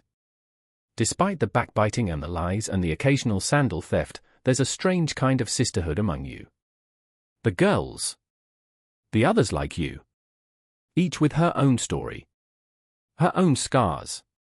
Her own trick for getting out of bed every morning when your body screams and your soul feels like week-old bread. You think of them now, like a cast of characters in a play that never closes. Marcia, who swears she once serviced a senator and keeps a sandal he left behind as proof. She rubs it like it's sacred. Drusilla, with her sharp eyes and love for cheap dice. She knows every shortcut through the Sabura and the exact hour the lictors switch shifts. Lucilla, poor Lucilla, who used to sing lullabies in Greek while she worked, like she was trying to soothe herself into forgetting where she was. Then there's Tanaquil. Barely 15. Bought out of some rural slave market and dropped into the Lupina like a sack of flour. She rarely speaks, but when she does, it's pure venom. You've seen her cut a man down with one sentence. And Priska, of course. Glitter-eyed, always hustling. She once sold a client his own necklace. You still don't know how. You turn a corner, Priska still beside you, and arrive at one of your rare gathering spots, a crooked doorway beside a defunct temple, the columns cracked and crawling with vines. This is where you meet sometimes, when you're not working, when you're just existing. Two girls are already there. You recognize them from the Lupina's top floor. One's plucking a lyre with broken strings. The other's plaiting her hair with bits of ribbon scavenged from old tunics. They nod at you as you sit down. It's not a formal thing, this group. No name. No rules. Just a space. A breath. A pause. You hear about the new girl. Ribbon hair asks. Blonde one. Priska answers. German. Doesn't speak Latin. That's dangerous, you say. She's got a mark on her back, Lyre Girl says softly. Looks like a brand. Letters. Owner's initials, Priska mutters. There's silence for a while. She shouldn't be here, someone finally says. None of you respond. Because what does that even mean? Shouldn't be here. None of you should be. But you are. The night feels heavy now. Like it's sitting on your chest. Someone lights a tiny oil lamp and sets it between you. The glow flickers across everyone's faces, tired, thoughtful, quietly alive. Priska leans in. You ever think we'll stop? Stop what, you ask? This. All of it. No. She nods like she expected that answer. Me neither. You stay there a while, listening to the city hum in the background. The clink of amphorae being unloaded. A mule braying. Somewhere, someone's playing a panpipe poorly. Eventually, you stand. You've got one more job tonight. You make your way across the street to where an old freedwoman named Albinia keeps a small room with a back entrance. It's quiet, clean, and she only rents it to girls she trusts. There's a man waiting. Not young. Not old. Neat. Nervous. He says his name is Gaius. That is from the provinces. That he's never done this before. Of course. He asks if you'll just talk. You do. About olives. And chariot races. and how the baths are better in Baiae. He laughs like he believes you've been there. Then he pays. Overpays, actually. Leaves without touching you. You don't ask why. Back on the street, you watch the lamps flicker out one by one. Rome dims slowly, reluctantly, like a god falling asleep. You pass a woman sweeping her stoop. A child dragging a rag doll. A soldier with eyes hollowed by something bigger than war. Then, from the shadows, you hear singing. Soft. Familiar. It's Tanaquil. She's singing a lullaby in some tongue you don't know, curled up beside a pillar, arms wrapped around her knees. You sit beside her, quietly. She doesn't stop singing. You don't try to understand. You just sit. And the city hums. You wake just before the sun. The air still clings with last night's humidity, and your limbs ache like you've been carrying Rome on your back in your sleep. The straw under your mat crackles as you shift. Someone's coughing in the stairwell again, probably Masha's client from 2 nights ago. He sounded like he had a marble stuck in his throat then. Now it's 2. You sit up slowly, rubbing the skin where your hip met stone. Always bruised there. Always. The room's still dark, but outside, the birds have started yelling about nothing, as birds do in this city. You light the stub of your oil lamp and reach for your sash. Coins are still there. So is the snake tooth. You run your fingers over it for luck. Or reassurance. Or out of habit. You don't know how today will go. That feeling hangs over you like a low sky. Breakfast is whatever you have left, half a roll, stale and hard enough to hurt someone. You dunk it in vinegar, chew slowly. The sourness jolts your mouth awake, if not your heart. You're just about to tie up your hair when there's a knock. Fast. Urgent. You open your curtain to find Drusilla, eyes wide, breath ragged. It's Lucilla, she whispers. You don't ask. You just follow. You hurry down the insular stairs, nearly slipping in your haste. The morning's still not fully here, but people are already gathering in the alley beside the bakery. Whispering. Holding hands over mouths. Staring. Lucilla is lying in the gutter. Not moving. No blood, but her tunic's torn. Her cheek is swollen, and there's something wrong with the angle of her wrist. You kneel beside her. Feel for breath. It's there. Barely. She's alive, you say, and the knot in your chest loosens just enough to breathe. What happened? Someone asks. Nobody knows. Or they say they don't. Priska appears behind you, hair half-pinned, sandals still untied. I saw her leave last night, she says. With that guy. The one with the broken nose. The one who pinched Tanaquil. Drusilla adds. The one I bit. Priska nods grimly. You look back at Lucilla. Her breathing's shallow. There's a line of bruises along her throat. You stand. Fast. We need a healer. Where? Someone asks. It'll cost. You already know who. You run to the apothecary 3 streets over, pounding on the door until a tired voice shouts, "It's not even daylight, by the gods." She's not breathing right, you yell. She's one of us. A pause. Then footsteps.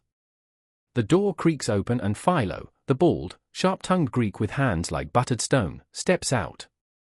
He takes one look at you, grabs his bag, and follows. Back in the alley, he crouches beside Lucilla. Opens her eyelids. Presses gently on her ribs. Pulls a small flask from his belt and rubs something pungent under her nose. She jerks. Everyone exhales. She'll live, he mutters. But not if she stays here. Who did this? Nobody answers. Nobody has to. You help him carry her inside the apothecary's shop. Lay her on a cot that smells of thyme and wormwood. Philo shoos everyone else away, but lets you stay. She needs rest, he says. And quiet. neither of which she'll get from the likes of Rome. You nod. You'll watch her. You nod again. He sighs and goes back to grinding something that looks like crushed beetle wings. You sit beside Lucilla, holding her good hand. She stirs once. Tries to speak. Shush, you say. Later. You stay there for hours, watching the street outside brighten, grow loud, then dim again. She sleeps. You doze. You dream of water. Cold, clean, endless water. Late afternoon, she wakes. Really wakes. Did I win? She croaks. You laugh and cry at the same time. You terrified him, you say. He won't come back. She tries to smile, but her mouth won't let her. I was so tired, she whispers. So tired of pretending it doesn't hurt. You squeeze her hand. You know. Later, you return to your room, wash up slowly, change tunics, and sit for a long time with your back against the wall, staring at the ceiling. You think of all the times something almost happened. A close call. A shove too hard. A hand too rough. But it wasn't you, so you kept going. Because what else do? You tie your hair back. You check your coin. You reapply scent. You get up.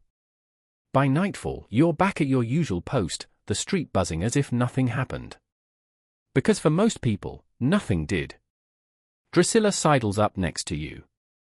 She's sleeping again, she says softly. Philo said she'll walk in a week. You nod.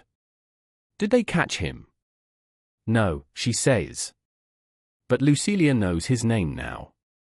You smile. Just a little. Rome doesn't care about girls like you. But sometimes, Rome forgets that you talk to each other. Later, a client approaches. Tall, pale, eyes darting. You recognize the type. You raise a hand. Not tonight, you say. He looks confused. Then annoyed. Then walks away. You don't explain. You just sit. Back against the warm wall, eyes half-lidded, heart still bruised but beating steady. You're still here. So is Lucilla. That's enough for now. The morning after Lucilla's attack feels strange, like the city itself is holding its breath. You move through it quietly, as if your sandals might wake something better left sleeping. Drusilla's quieter, too. She walks beside you without the usual stream of sarcastic observations about toga choices and street musicians who can't stay on key. You're headed to a temple. Not for piety. Not really. You and the others go there sometimes, not because you think the gods are listening, but because it's one of the only places in Rome where no one yells at you to move along. The Temple of Venus. The kind of place where girls like you can exist in relative silence. You pass the outer columns slowly, admiring the carvings not for their beauty, but for their honesty. Venus is never modest here. No veils. No downcast eyes. Just hips and hair and statues that lean like they're about to wink. She's powerful. Raw. Dangerous. The kind of goddess who makes emperors blush and sailors forget how to sail straight. You nod toward her statue as you step inside. Morning, boss, Drusilla whispers. Inside, it's cooler. Quieter. The stone smooth beneath your feet. The scent of old incense clings to the air, mixed with offerings, cinnamon, dried flowers, a questionable chunk of honeycomb someone probably couldn't afford to leave. You kneel. Not because you believe in miracles, but because your knees remember the shape of this place. The shrine wall is cluttered with offerings, little clay figurines, broken bracelets, scratched bronze pins, chicken bones carefully wrapped in silk. You add your own, a small token from your sash, a knot charm that once belonged to Lucilla. For her, you murmur. And for the rest of us. You stand slowly, bow your head to the statue, and step back into the world. Historians still argue whether Roman prostitutes had access to temples and religious rites. Some say they were barred. Others insist Venus's cult not only welcomed them, but celebrated them, especially at the festival of the Floralia, where modesty took a holiday and everyone pretended decency was optional. You've never been to Floralia. Not properly. But you've seen the aftermath: garlands in the gutters, masks abandoned on steps, drunken men passed out with tulips tucked behind their ears.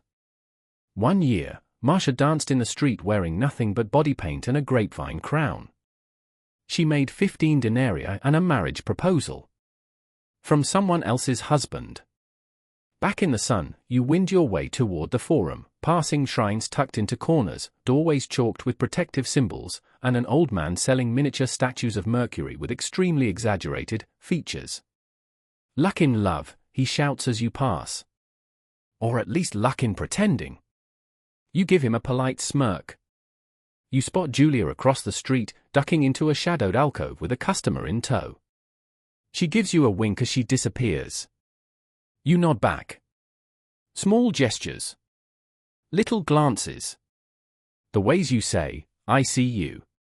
I've got you. You're not alone." You pause near a drinking fountain and splash your face. It's warm, metallic tasting, but it keeps the dust away.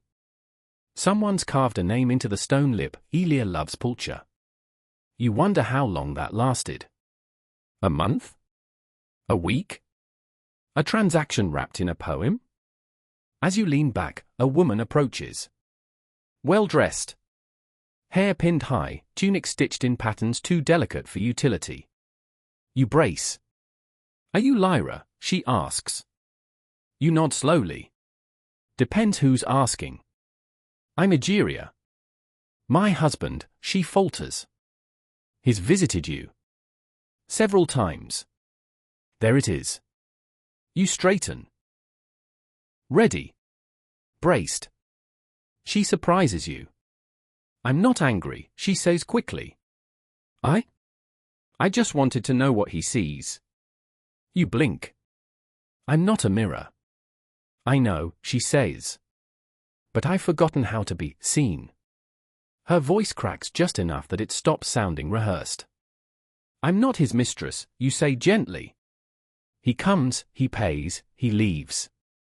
We talk sometimes. About olives. Egeria almost laughs. He never talks to me about olives. You both stand there in silence. Two women. Same man. Different worlds. Finally, she says, do you hate us? The wives. No, you say.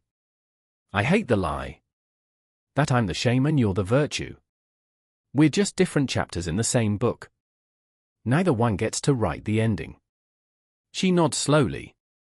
Looks at you like she's memorizing the shape of your face. Then walks away without another word. You let out a long breath.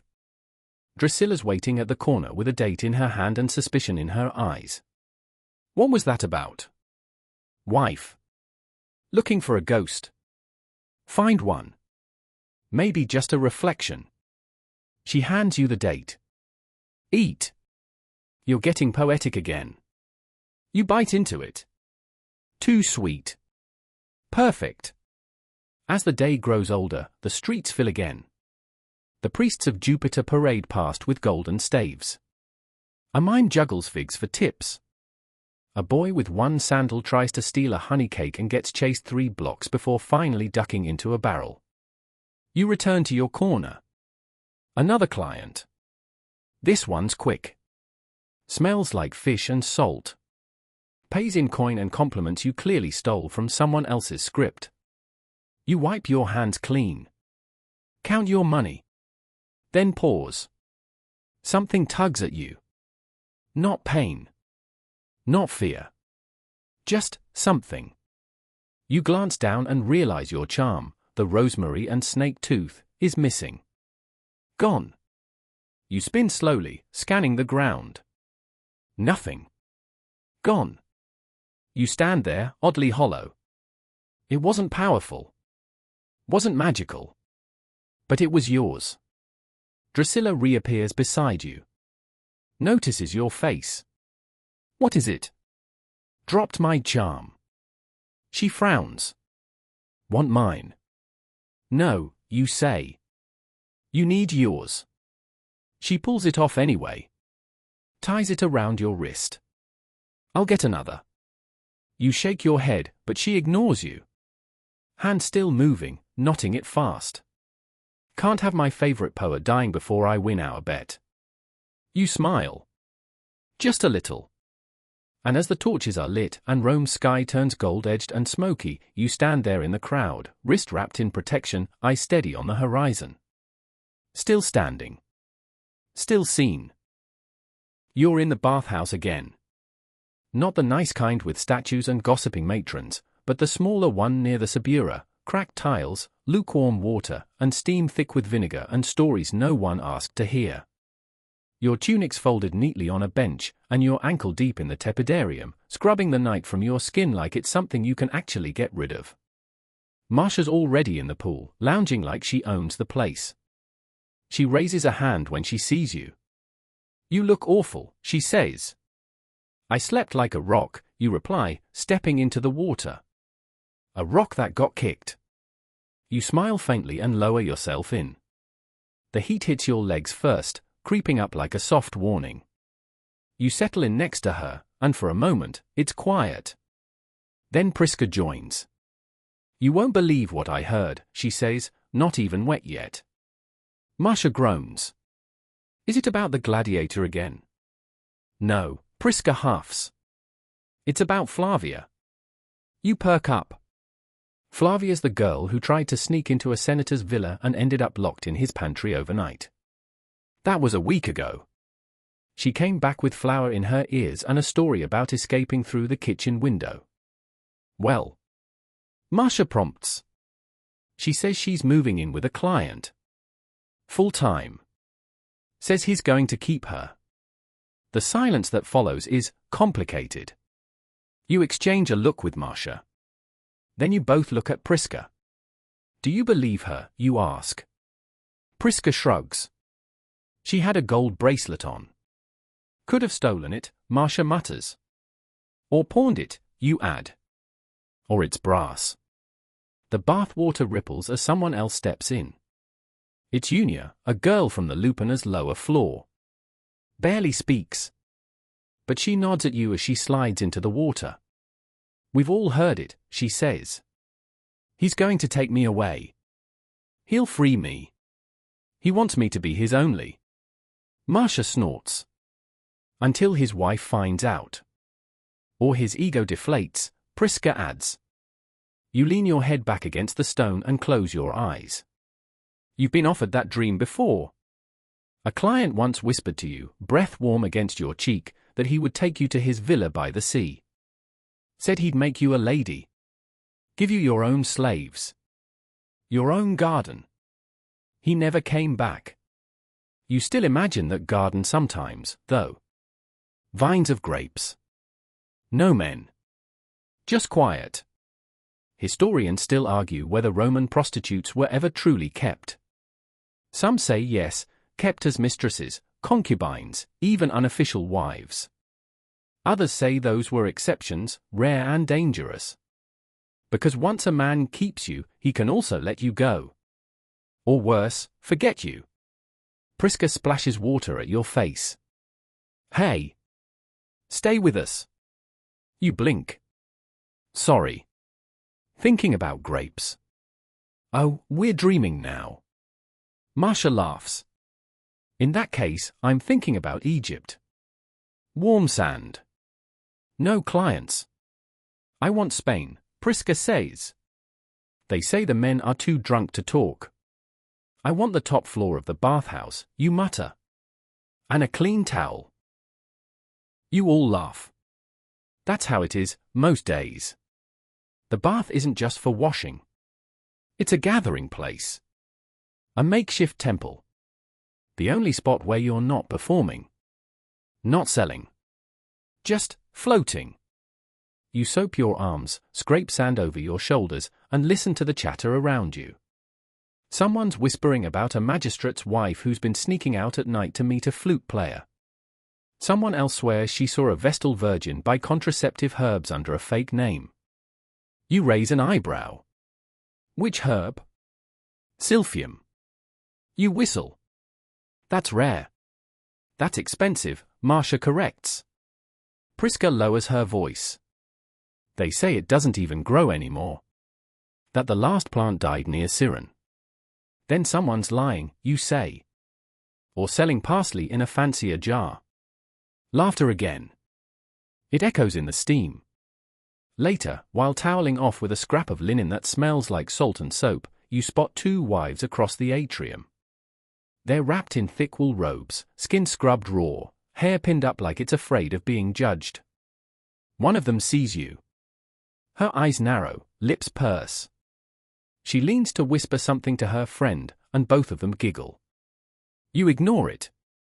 You always ignore it. Because they can laugh. They can clutch their pearls and smell like rosewater and pretend they've never slipped coins into the same hands. But you know better. You all use the same water. Drusilla meets you outside, drying her hair with one hand and munching on a fig with the other. You hear about the widow on 5th Street, she asks. No. Dead. Natural. Who knows? She's the one who used to house girls on her roof. For a fee.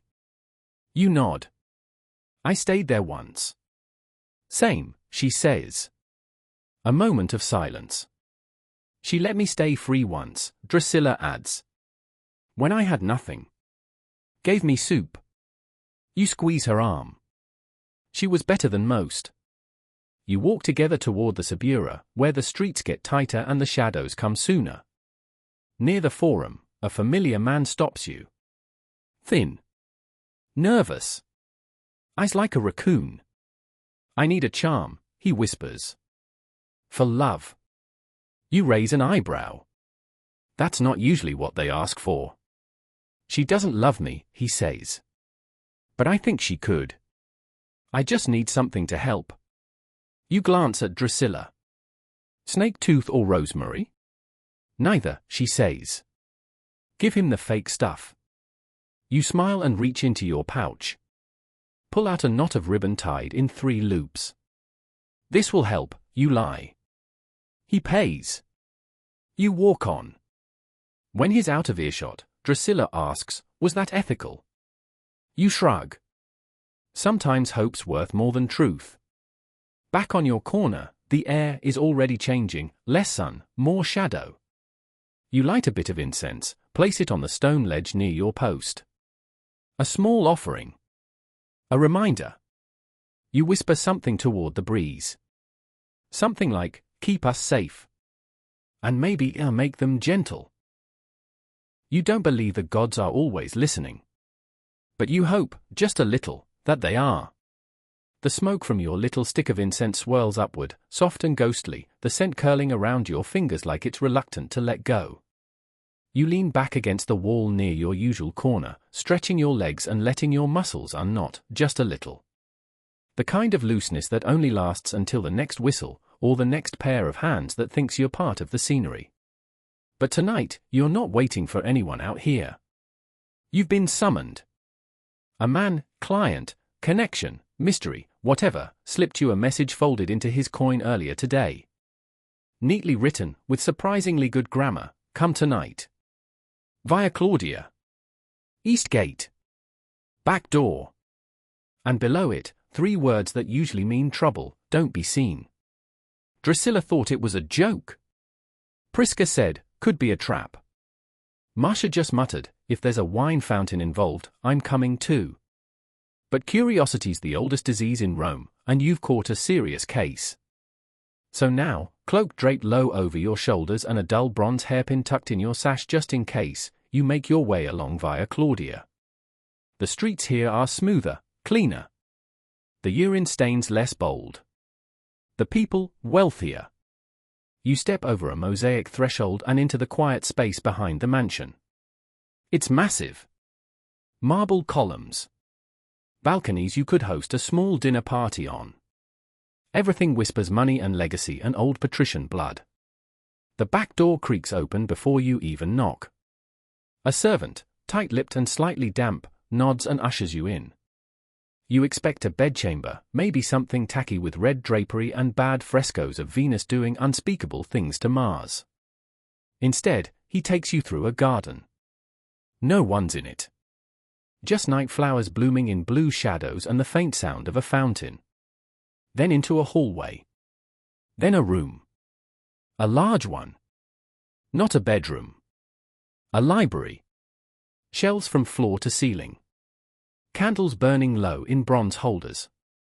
Scrolls tied in bundles and little wooden tags labeled in a tidy hand. And there he is. Your client.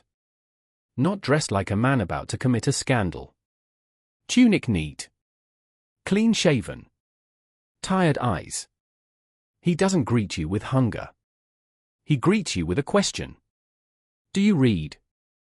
You blink. Latin, he clarifies. A little, you say cautiously. Enough to get into trouble. Not enough to get out. He smiles. I want you to read something. He hands you a scroll. It's poetry. Old. Clunky. The kind that trips over its own feet. Something about longing and moonlight and a woman named Syra who smells like almonds. I wrote it, he says. You nod. Slowly. You don't want. No. I see. You skim the scroll again. The metaphors are a bit much, but the intent's clear. He's lonely. Starving for someone to see him. Not touch. Not flatter. Just see. You want feedback, you ask. He nods. So you give it.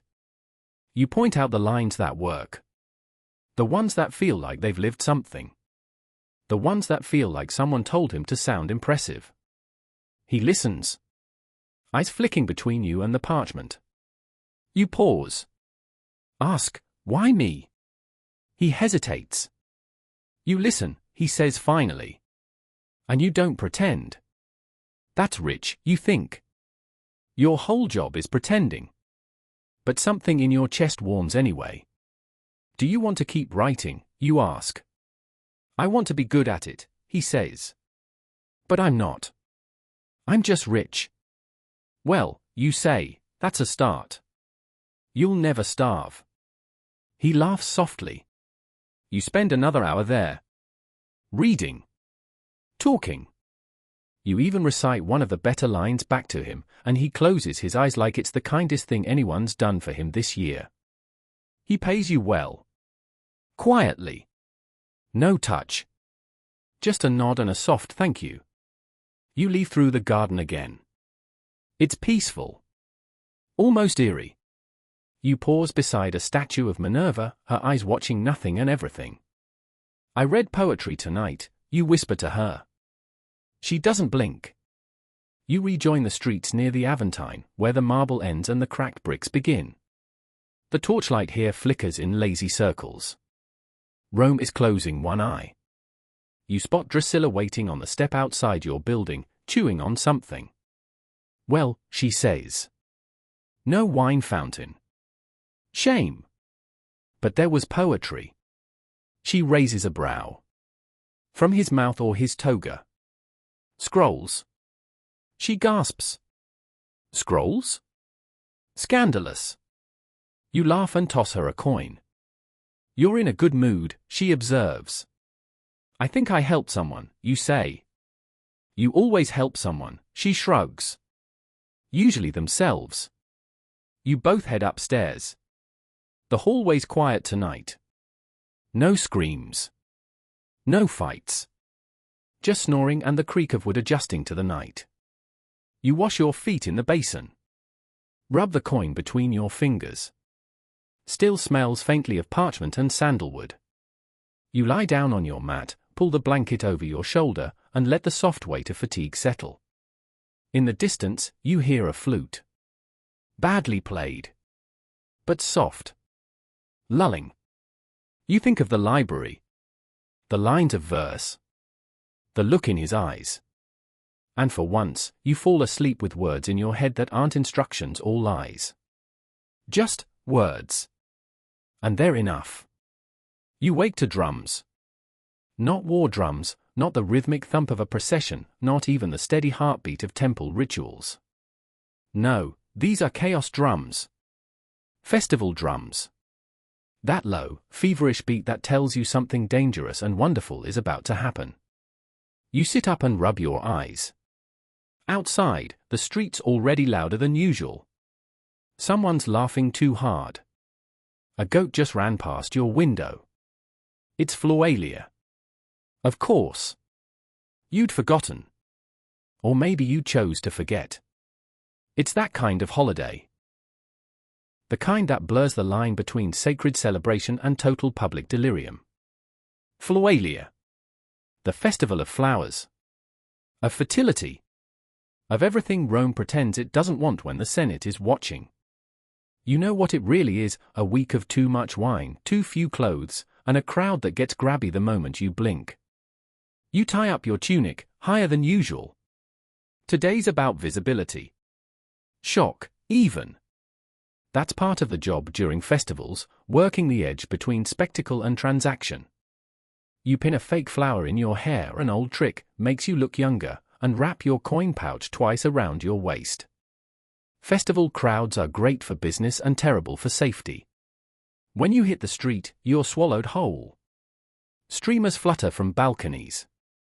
Statues of flora wear garlands of lilies, roses, and, as always, at least one random sock someone probably tossed in for luck. The crowd is a wave of color and sweat. Acrobats tumble through intersections. Children throw petals in each other's faces like they're weaponized. And everywhere, everyone is laughing. It's uncomfortable, at first. Rome doesn't usually laugh this loudly. But Floralia changes everything.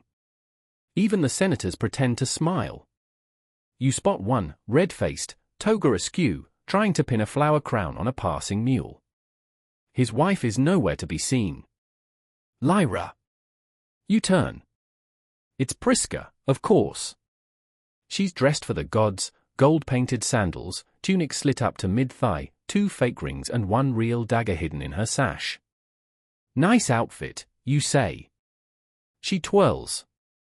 Do I look like Flora's scandalous cousin? Flora is the scandalous one. Exactly. Drusilla joins you both, chewing petals like they're snacks. I already made 3 denarii and a necklace, she says proudly. He gave it to me before the wine hit. Efficient, you nod. The 3 of you walk together, weaving through the noise.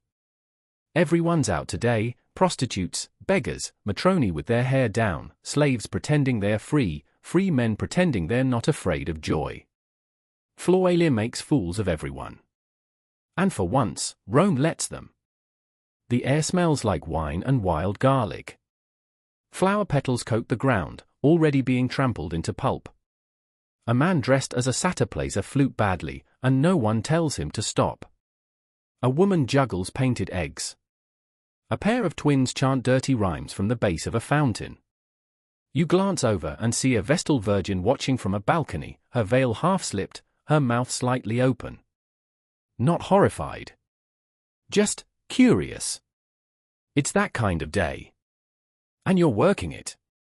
You station yourself near the arch where crowds squeeze tighter, where everyone has to slow down. You adjust your tunic again, off the shoulder now. Just enough. Festival mode. The first client is drunk but gentle. He hands you 5 coins for a kiss and a song. Just a song. You give him both. The second is bolder. He wants a walk. Just a walk. Wants to hold your hand like you're his wife. You charge extra for the illusion of affection. The third? No words. Just eyes. You quote your price. He nods. He follows. You take him behind a stall, flowers still falling like a slow-motion avalanche. When it's over, he sighs. Floralia's better than Saturnalia, he mutters. You're not the one working it, you say dryly. He laughs. You don't. Back in the crowd, the energy's rising. The wine's stronger. The music faster. You see Tanaquil, young, fierce, standing on a platform, tossing roses into the audience like a bored goddess. Some men boo her. She blows them a kiss. You pass a poet reciting verses from a wine barrel. Every other word is pleasure. None of it rhymes. You roll your eyes. Priska is dancing with a foreign trader. Drusilla is arm wrestling a sailor. Masha is eating dates like they insulted her family. You love them more during festivals. They shine here. Like they remember who they are without the weight of performance. Historians still argue whether prostitutes were the stars or the scapegoats of festivals. You say, both. They want you here. They want you loud, half-dressed, laughing, but only until the wine wears off. Then they pretend you made them do it. And you've learned to cash in while the pretending's still good. A nobleman stops in front of you. Gold chain. Clean fingernails. Terrible breath. He slurs. Say something beautiful. Something beautiful, you deadpan. He roars with laughter and tosses a coin your way. You catch it. See you next, Floralia, you say, already walking away. You find a spot on the temple steps where the crowd thins slightly. You sit. Rest. Watch the petals drift. The sun is beginning to dip. The colors turn gold, then orange. The shadows start creeping back in. Priska flops down beside you. Her flower crown is askew. Her cheeks flushed. Made a week's coin, she grins. Me too. Drusilla joins you, barefoot now, one sandal missing. I lost a client, she says. What happened? He tried to follow me home. I left him in the alley with a stray dog and a face full of petals. You laugh until your ribs hurt. The crowd still dancing. A girl twirls in a sheer veil. A man plays a drum with an amphora. Someone releases a bird, and everyone cheers like they think it means something. You lie back, the stone cool beneath your head. Above you, the sky is turning purple. The stars are coming. And for once, you let them. Just for a moment. You are not working. You are not earning. You're watching the sky while petals fall around you, and you feel something that almost resembles peace. Not freedom. Not safety. But a pause. And in your line of work, that's rare enough to count as sacred. You wake with a dull ache in your neck and the faint smell of crushed roses in your hair. The Floralia's behind you now, but the city hasn't quite returned to normal. There's still confetti in the gutters, half a satyr mask on the temple steps, and a stray goat wandering around like it's looking for its dignity. You're not sure anyone found theirs. Your sandals are dusty. Your coin pouch is heavier than usual. Your voice is hoarse from laughter, bartering, and shouting to be heard over a man playing 5 flutes at once. Still, you feel good. Not rested, but satisfied. And that's a luxury. But the party's over. Time to get back to work. Real work. And for you, that sometimes means the taberna. You make your way through the morning haze toward your favorite spot, an old, crooked little wine house tucked behind a shop that sells cracked amphorae and stolen sandals. You know the owner. You know the barmaids. You know exactly how much to water down the wine to keep your head clear and the dice just lucky enough. You slip inside. The place smells like yesterday's smoke, last night's sweat, and this morning's regret. Perfect. Drusilla's already there, seated cross-legged at the corner table, blowing the foam off a clay cup and watching a pair of men argue over the rules of a game they both clearly invented. Morning, you say, sliding into the seat opposite her. You're late, she replies. I've already lost 2 sesterces and the last of my patience. You laugh and flag the server. You don't come here to drink, not really. You come for the dice. And the noise. And the escape. The anonymity in a place where no one asks your name because they already forgot it. The dice are bone, small and pitted, and Drusilla's got her lucky one, the one that's chipped in just the right way to favor 6s when she flicks it a certain direction. You throw yours. A 3. Drusilla grins. Pay up. You cheat. Constantly. You play until your coin pile wobbles. A little loss. A little gain. Just enough to stay interested. By the second round, the bar's filling up. Laborious scribes, a woman with a snake bracelet and something to prove. You spot Julia in the corner, flirting with a merchant by letting him win at knucklebones. Prisca's at the back table, arguing about philosophy with a man who looks like he's never had an original thought in his life. There's a rhythm here. An old, familiar one. Eat. Drink. Laugh. Pretend none of it matters. And sometimes it almost works. Then the money game starts. Not dice. Not knucklebones. Debt. A man sits beside you. You don't know him. He's dressed well, too well for this place. His belt buckle could feed you for a week. His tunic stained with wine, but his shoes are polished. Your Lyra, he says, like it's a riddle he's proud of solving. Sometimes, you reply. He places a coin between you. Heavy. Silver. Freshly minted. I want a story. You raise an eyebrow. What kind of story? Yours. You laugh. That's worth more than one coin. He slides over another. You pick it up, turn it in your hand. The profile of a dead emperor stares back at you. You sure you want that? You ask. Most men just want the ending. I'm not most men. You're wearing sandals with tiger trim, you deadpan. You might be. He grins. So you start. Not the real story, of course. You learned long ago that your actual past is too sharp to sell. Instead, you tell him a version. The one where you were a merchant's daughter sold to pay a family debt. The one where you fell in love with a poet. The one where you ran away from a nobleman who wanted to cage you. He eats it up like honeyed dates. And you let him. Because that's part of the game. He leaves more coins. A compliment. A promise to return. You'll forget him by tomorrow. He'll remember you until his next wine-drenched mistake. Drusilla leans over as he leaves. You made that whole thing up. Of course I did. But it sounded real. Everything sounds real when it's whispered over wine. The sun is sinking now, casting the inside of the taberna in warm gold and dusty shadow. You stretch your legs, sip the last of your cup, and glance around. Someone's crying in the corner. Someone else is sleeping face down in a bowl of lentils. Julia's now winning at knucklebones. Prisca's debating death with a man who doesn't believe in it. You feel strangely lucky. Not in the dice. In the moment. You gather your winnings. Not much.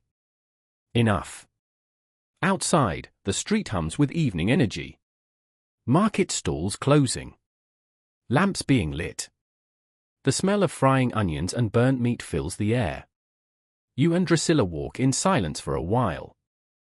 Then she says, I saw Lucilla today. You glance over. She walking. Limping. But upright. A beat. She smiled at me. You nod. That matters. At your block, you pause before going up. You ever think, Drusilla begins, about how none of this is forever? You smirk. I think about how I'm not forever. The rest will go on just fine. She looks at you, more serious now.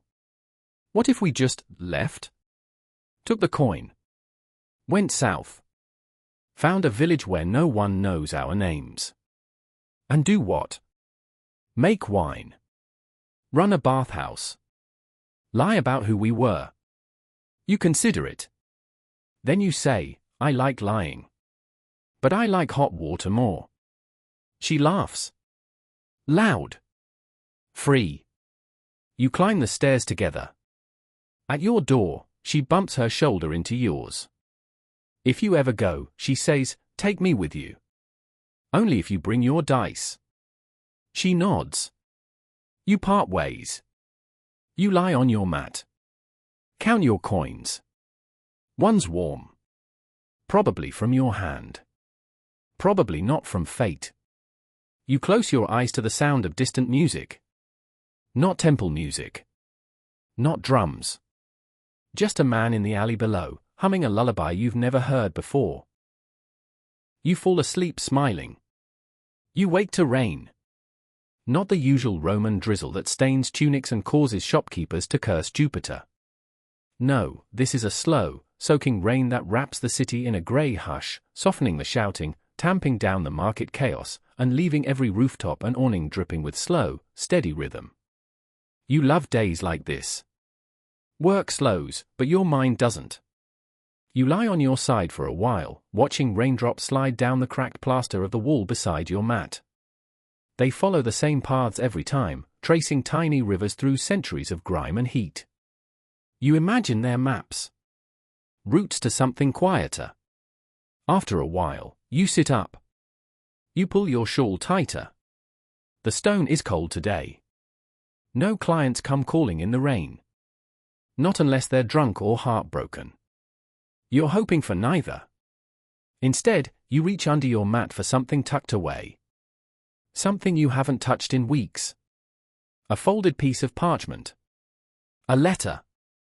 Half written. Unsent. Maybe unsendable. You've been adding to it in your head, but today you take it out.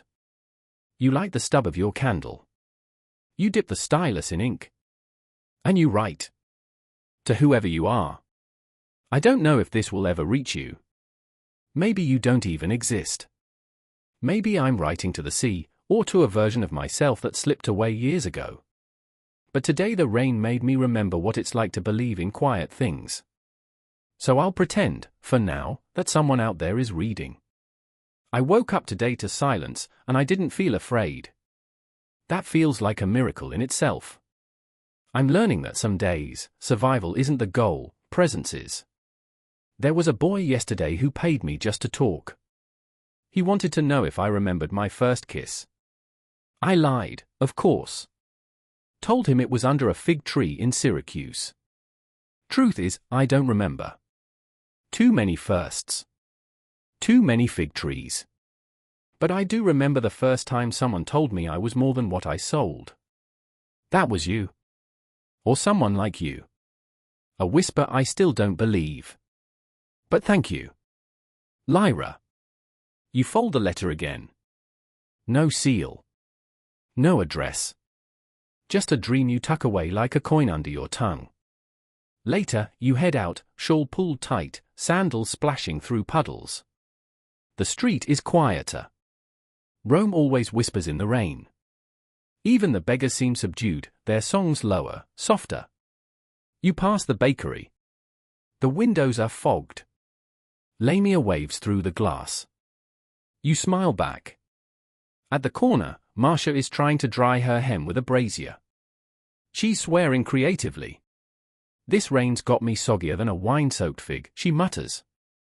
Charming, you reply. She pulls out a scrap of parchment from her sash. You write letters, right? You nod. Help me with this, she says, waving it like it's a live mouse. To that merchant from Ostia. The one who likes feet. Ah. That one.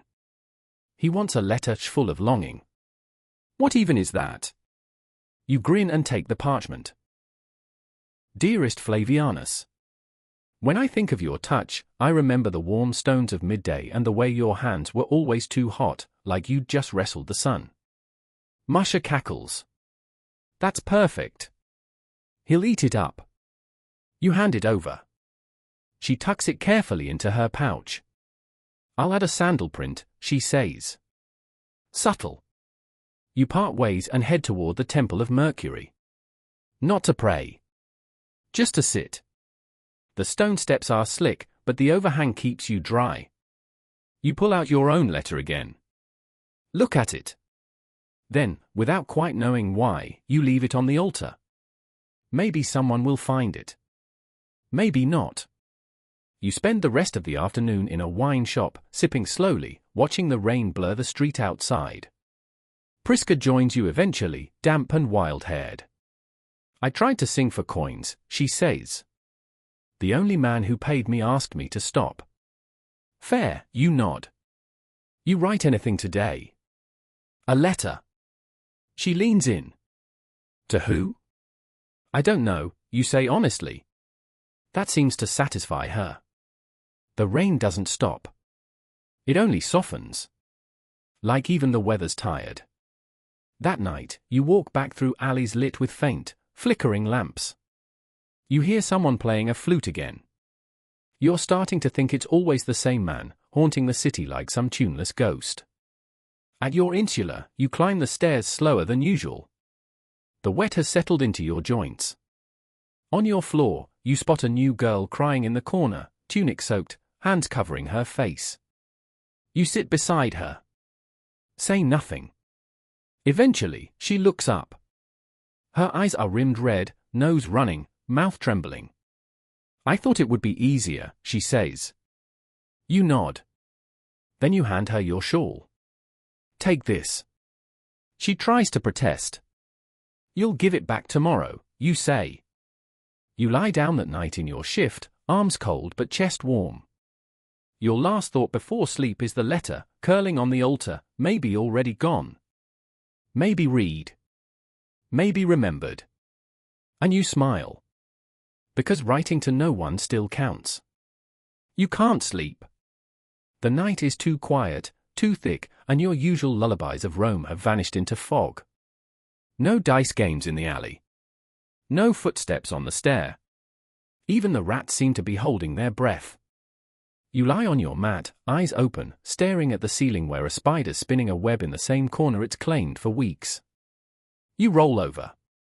Count your coins. Tuck them back. Try to count the drips from the broken pipe outside your shutter. Eventually, you give up. Sometimes your body's tired, but your mind won't follow. Sometimes your soul still wants to walk. You slip on your sandals, wrap your lighter shawl around your shoulders, and creep down the insular stairs. They creak, of course. Everything creaks. The wood. The stone. Your knees. You step out into the street just before midnight. Rome is asleep. Not dead, just slow. It hums differently now. Like it's talking in its sleep. The air is warm and damp. Somewhere, water trickles. Somewhere else, a torch burns low and unattended. You love the city like this. It feels secret. Like you found it in a rare, honest moment. No pretense. No shouts. No prices. You walk toward the Subura, sandals whispering on the stone. A dog trots past. It pauses, sniffs your feet, and continues without judgment. You pause at a rooftop ladder you know well. There's no real reason to climb. But you do. Up one rung at a time, palm stinging where the rope is rough, you pull yourself up and step carefully onto the roof of your building. The tiles are warm from the day, holding on to the last sun. You walk to the edge, crouch, and sit. From here, Rome doesn't look so chaotic. You can see the domes in the distance, glinting with leftover moonlight. The spires. The smoke from late-night bread ovens. You spot a torch procession far off near the Aventine, tiny pinpricks of flame drifting slowly between buildings. Then, a voice. Couldn't sleep either. You turn. It's the flute player. The one you've heard for weeks, always at odd hours, never quite in tune. He's sitting on the neighboring rooftop, legs swinging over the edge like he's got nowhere better to be. He's holding the flute, but not playing it. You blink. I thought you were a ghost, you say. He grins. I might be. You study him. His tunic's loose, threadbare. His face is young, but his eyes aren't. There's something in them that says he's seen too much. Or maybe just the right amount. Name, you ask. Rufus, he says. Yours? Lyra. He nods. Of course it is. You tilt your head. What does that mean? You look like a girl who's named after stars. You laugh. Quietly. Because it's midnight. Because it's ridiculous. Because he's not wrong. He lifts the flute, plays a note. Just one. It's slightly flat, but it fits the night. Can't play in the daytime, he says. Too many rules. You're not very good, you point out. I know. Another note. Better this time. You sit there a while, letting him play. Letting yourself listen. Rome never gives you stillness, not really. But this is close. The notes drift like smoke, soft and meandering. The wind pulls your hair across your face. You don't brush it away. After a while, he stops. You work, he asks, not judgmental. Just curious. You nod. Lupiner. Corner. Sometimes alley. You know how it is. He nods. You? Music. Market corner in the morning. Private parties when I'm lucky. Once played for a senator's daughter. She threw a peach at me. Was that good or bad? Hard to say. You chuckle again. You look up at the sky. It's clear tonight. Rare. Stars visible, scattered like broken glass across black velvet. You point. That's me. He follows your hand. Lyra, he says. A lyre in the sky. Ironic, isn't it? I'm not a singer. I don't play music. I sell silence. No, he says. You rent peace. You glance at him. That is annoyingly accurate. He holds out a fig. You raise an eyebrow. Where'd you get that? Stole it. From a window ledge. Offered a prayer to Mercury, just in case. You accept it. Bite in. It's sweet and overripe. Thanks, you mumble. For the fig? For the song. He nods. And then, nothing. You both sit in silence. Down below, the city shifts again. Someone drops a jug. Someone else swears. A baby wails. A door slams. The city wakes and sleeps in loops. Eventually, you rise. Same time tomorrow, he asks. Maybe. You climb back down the ladder slowly. Carefully. At the bottom, the night feels different.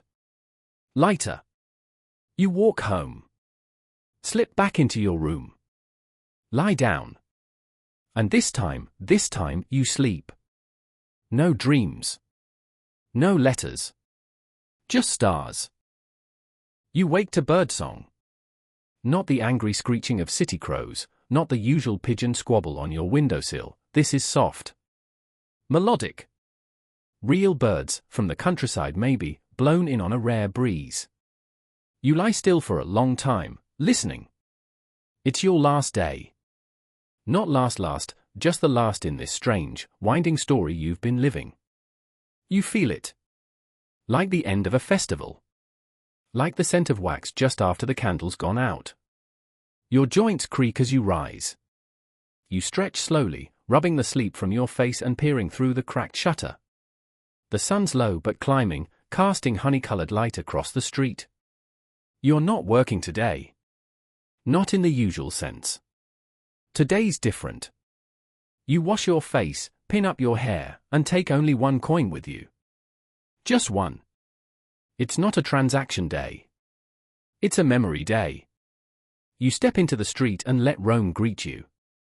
It's alive in its usual way, noisy, crumbling, magnificent. A soldier's already shouting at a fruit vendor. Two lovers are arguing on a doorstep. A boy with one shoe is selling dried herbs out of a broken basket. You make your way to the edge of the forum. Here's where the city tells its loudest lies, that it's stable, glorious, eternal. that the men in robes know better. That marble makes you holy. You sit on a worn bench under a fig tree that grows crooked from someone's forgotten wall. You watch the flow, senators in procession, slaves with baskets, girls in veils pretending not to see boys in uniform. You don't belong here, technically. But you've walked every corner of this city. You know its hidden staircases, its garbage chute temples, its stolen glances. You've earned your place. Priska finds you first. She plops down beside you, breathless, clutching a new sandal in each hand. They match, she beams. Not mine. But they match. You grin. A miracle. Drusilla's meeting us later. Marcia too. Tanaquil might show, if she hasn't cursed someone. She's overdue, you murmur. You sit in companionable silence. Then you say, I think I'm going to leave soon. Priska's eyes flick to yours. Sharp. Then soft. Where? South. Maybe west. Somewhere without senators. She nods, once. You taking anyone with you? Maybe. A pause. She says, I'll miss you. You smile. You'll be fine. She smirks. Of course. But still. Later, the others arrive. One by one. You sit in a circle on temple steps that haven't seen worship in decades. You talk. You tease. You share bites of stolen lunch and stories you've told 100 times but still make everyone laugh. You're not girls anymore. You're survivors. Warriors. And despite it all, you're also still full of wicked humor, loud thoughts, and secrets no temple would dare hold. Historians still argue whether women like you formed true friendships, or whether survival made allies, not sisters. You know better. These women are your city. Not the stones. Them. You spend the rest of the day walking. Saying goodbye to places without saying it out loud. The apothecary, where Lucilla once slept off bruises and silence. The alley where you won your first coin. The bathhouse where you and Drusilla once sang so loudly, the matrons complained for weeks. You see the statue of Venus, still chipped, still powerful. You touch her feet. Not for blessing. For thanks. As twilight curls through the city, you find yourself at the garden behind the library. Yes, that library. He's not there. But the door's unlocked. You step inside. It smells like dust and candle wax. You walk the shelves, trailing your fingers along the scrolls. You find the one with your notes in the margins. Your handwriting, tiny, slanted. You leave something behind, a single dried flower. From the temple steps. Maybe he'll know what it means. Maybe not. Back on the street, the sky turns lavender, and the city stretches, preparing for night. You walk slowly, past the Lupina, where girls are already lighting lamps and adjusting tunics. One nods at you. You nod back. A soft recognition. You're almost home when you pause at the Temple of Mercury. There's something at the altar. A letter. Folded, sealed with red wax. Your name scratched lightly across the front. Lyra. You stare. Then open it. You once said writing to no one still counts. So here I am. You made this city more than stones and smoke. You made it human. You made it matter. Wherever you go, take that with you. Signed. The ghost who plays the flute. You laugh. Quietly. And you cry, just a little. That night, back in your room, you pack slowly. Your things fit into one cloth bundle. A tunic. Your sandals. The letter. The charm Drusilla gave you. A fig pit you kept from that rooftop. You sit for a while. Then write one last note. For whoever finds this mat. It's been slept on by someone who never stopped being more than what she was told to sell. May you be more, too. You place it under the blanket. And you leave. Not running. Just walking. Into a city still humming, still crumbling, still beautiful in its ruin. And you? You're not looking back. Because Rome is a story. But you? You're writing a new one now. So now, wherever you are, maybe curled up under a warm blanket, listening to rain tap against your window, or lying still with the faint hum of a fan spinning above, you've made it to the end of this journey. And what a journey it's been. Through alleyways and marble halls, whispered prayers and dice-rolled luck, perfume-slicked hands and rooftop lullabies, you've walked a day in the sandals of a woman history rarely lets speak. You felt her steps, shared her laughter, carried her quiet ache. And for a while, you lived inside her Rome. Let's sit here for a moment longer. Let the pace slow now. Breathe in slowly through your nose, and out again, even slower. Let your shoulders soften. Let your eyes get heavier. Picture her now, our Lyra, already farther down the dusty road, bundle under her arm, no longer waiting for someone to name her. She's not a statue in a textbook or a footnote in someone else's biography. She's just free. And so are you. So rest now. Let your mind settle. The streets of Rome will still be there tomorrow, whispering their secrets through cracks in the stone. But for now, the lamps are out. The sky is dark. And the world is quiet. Good night.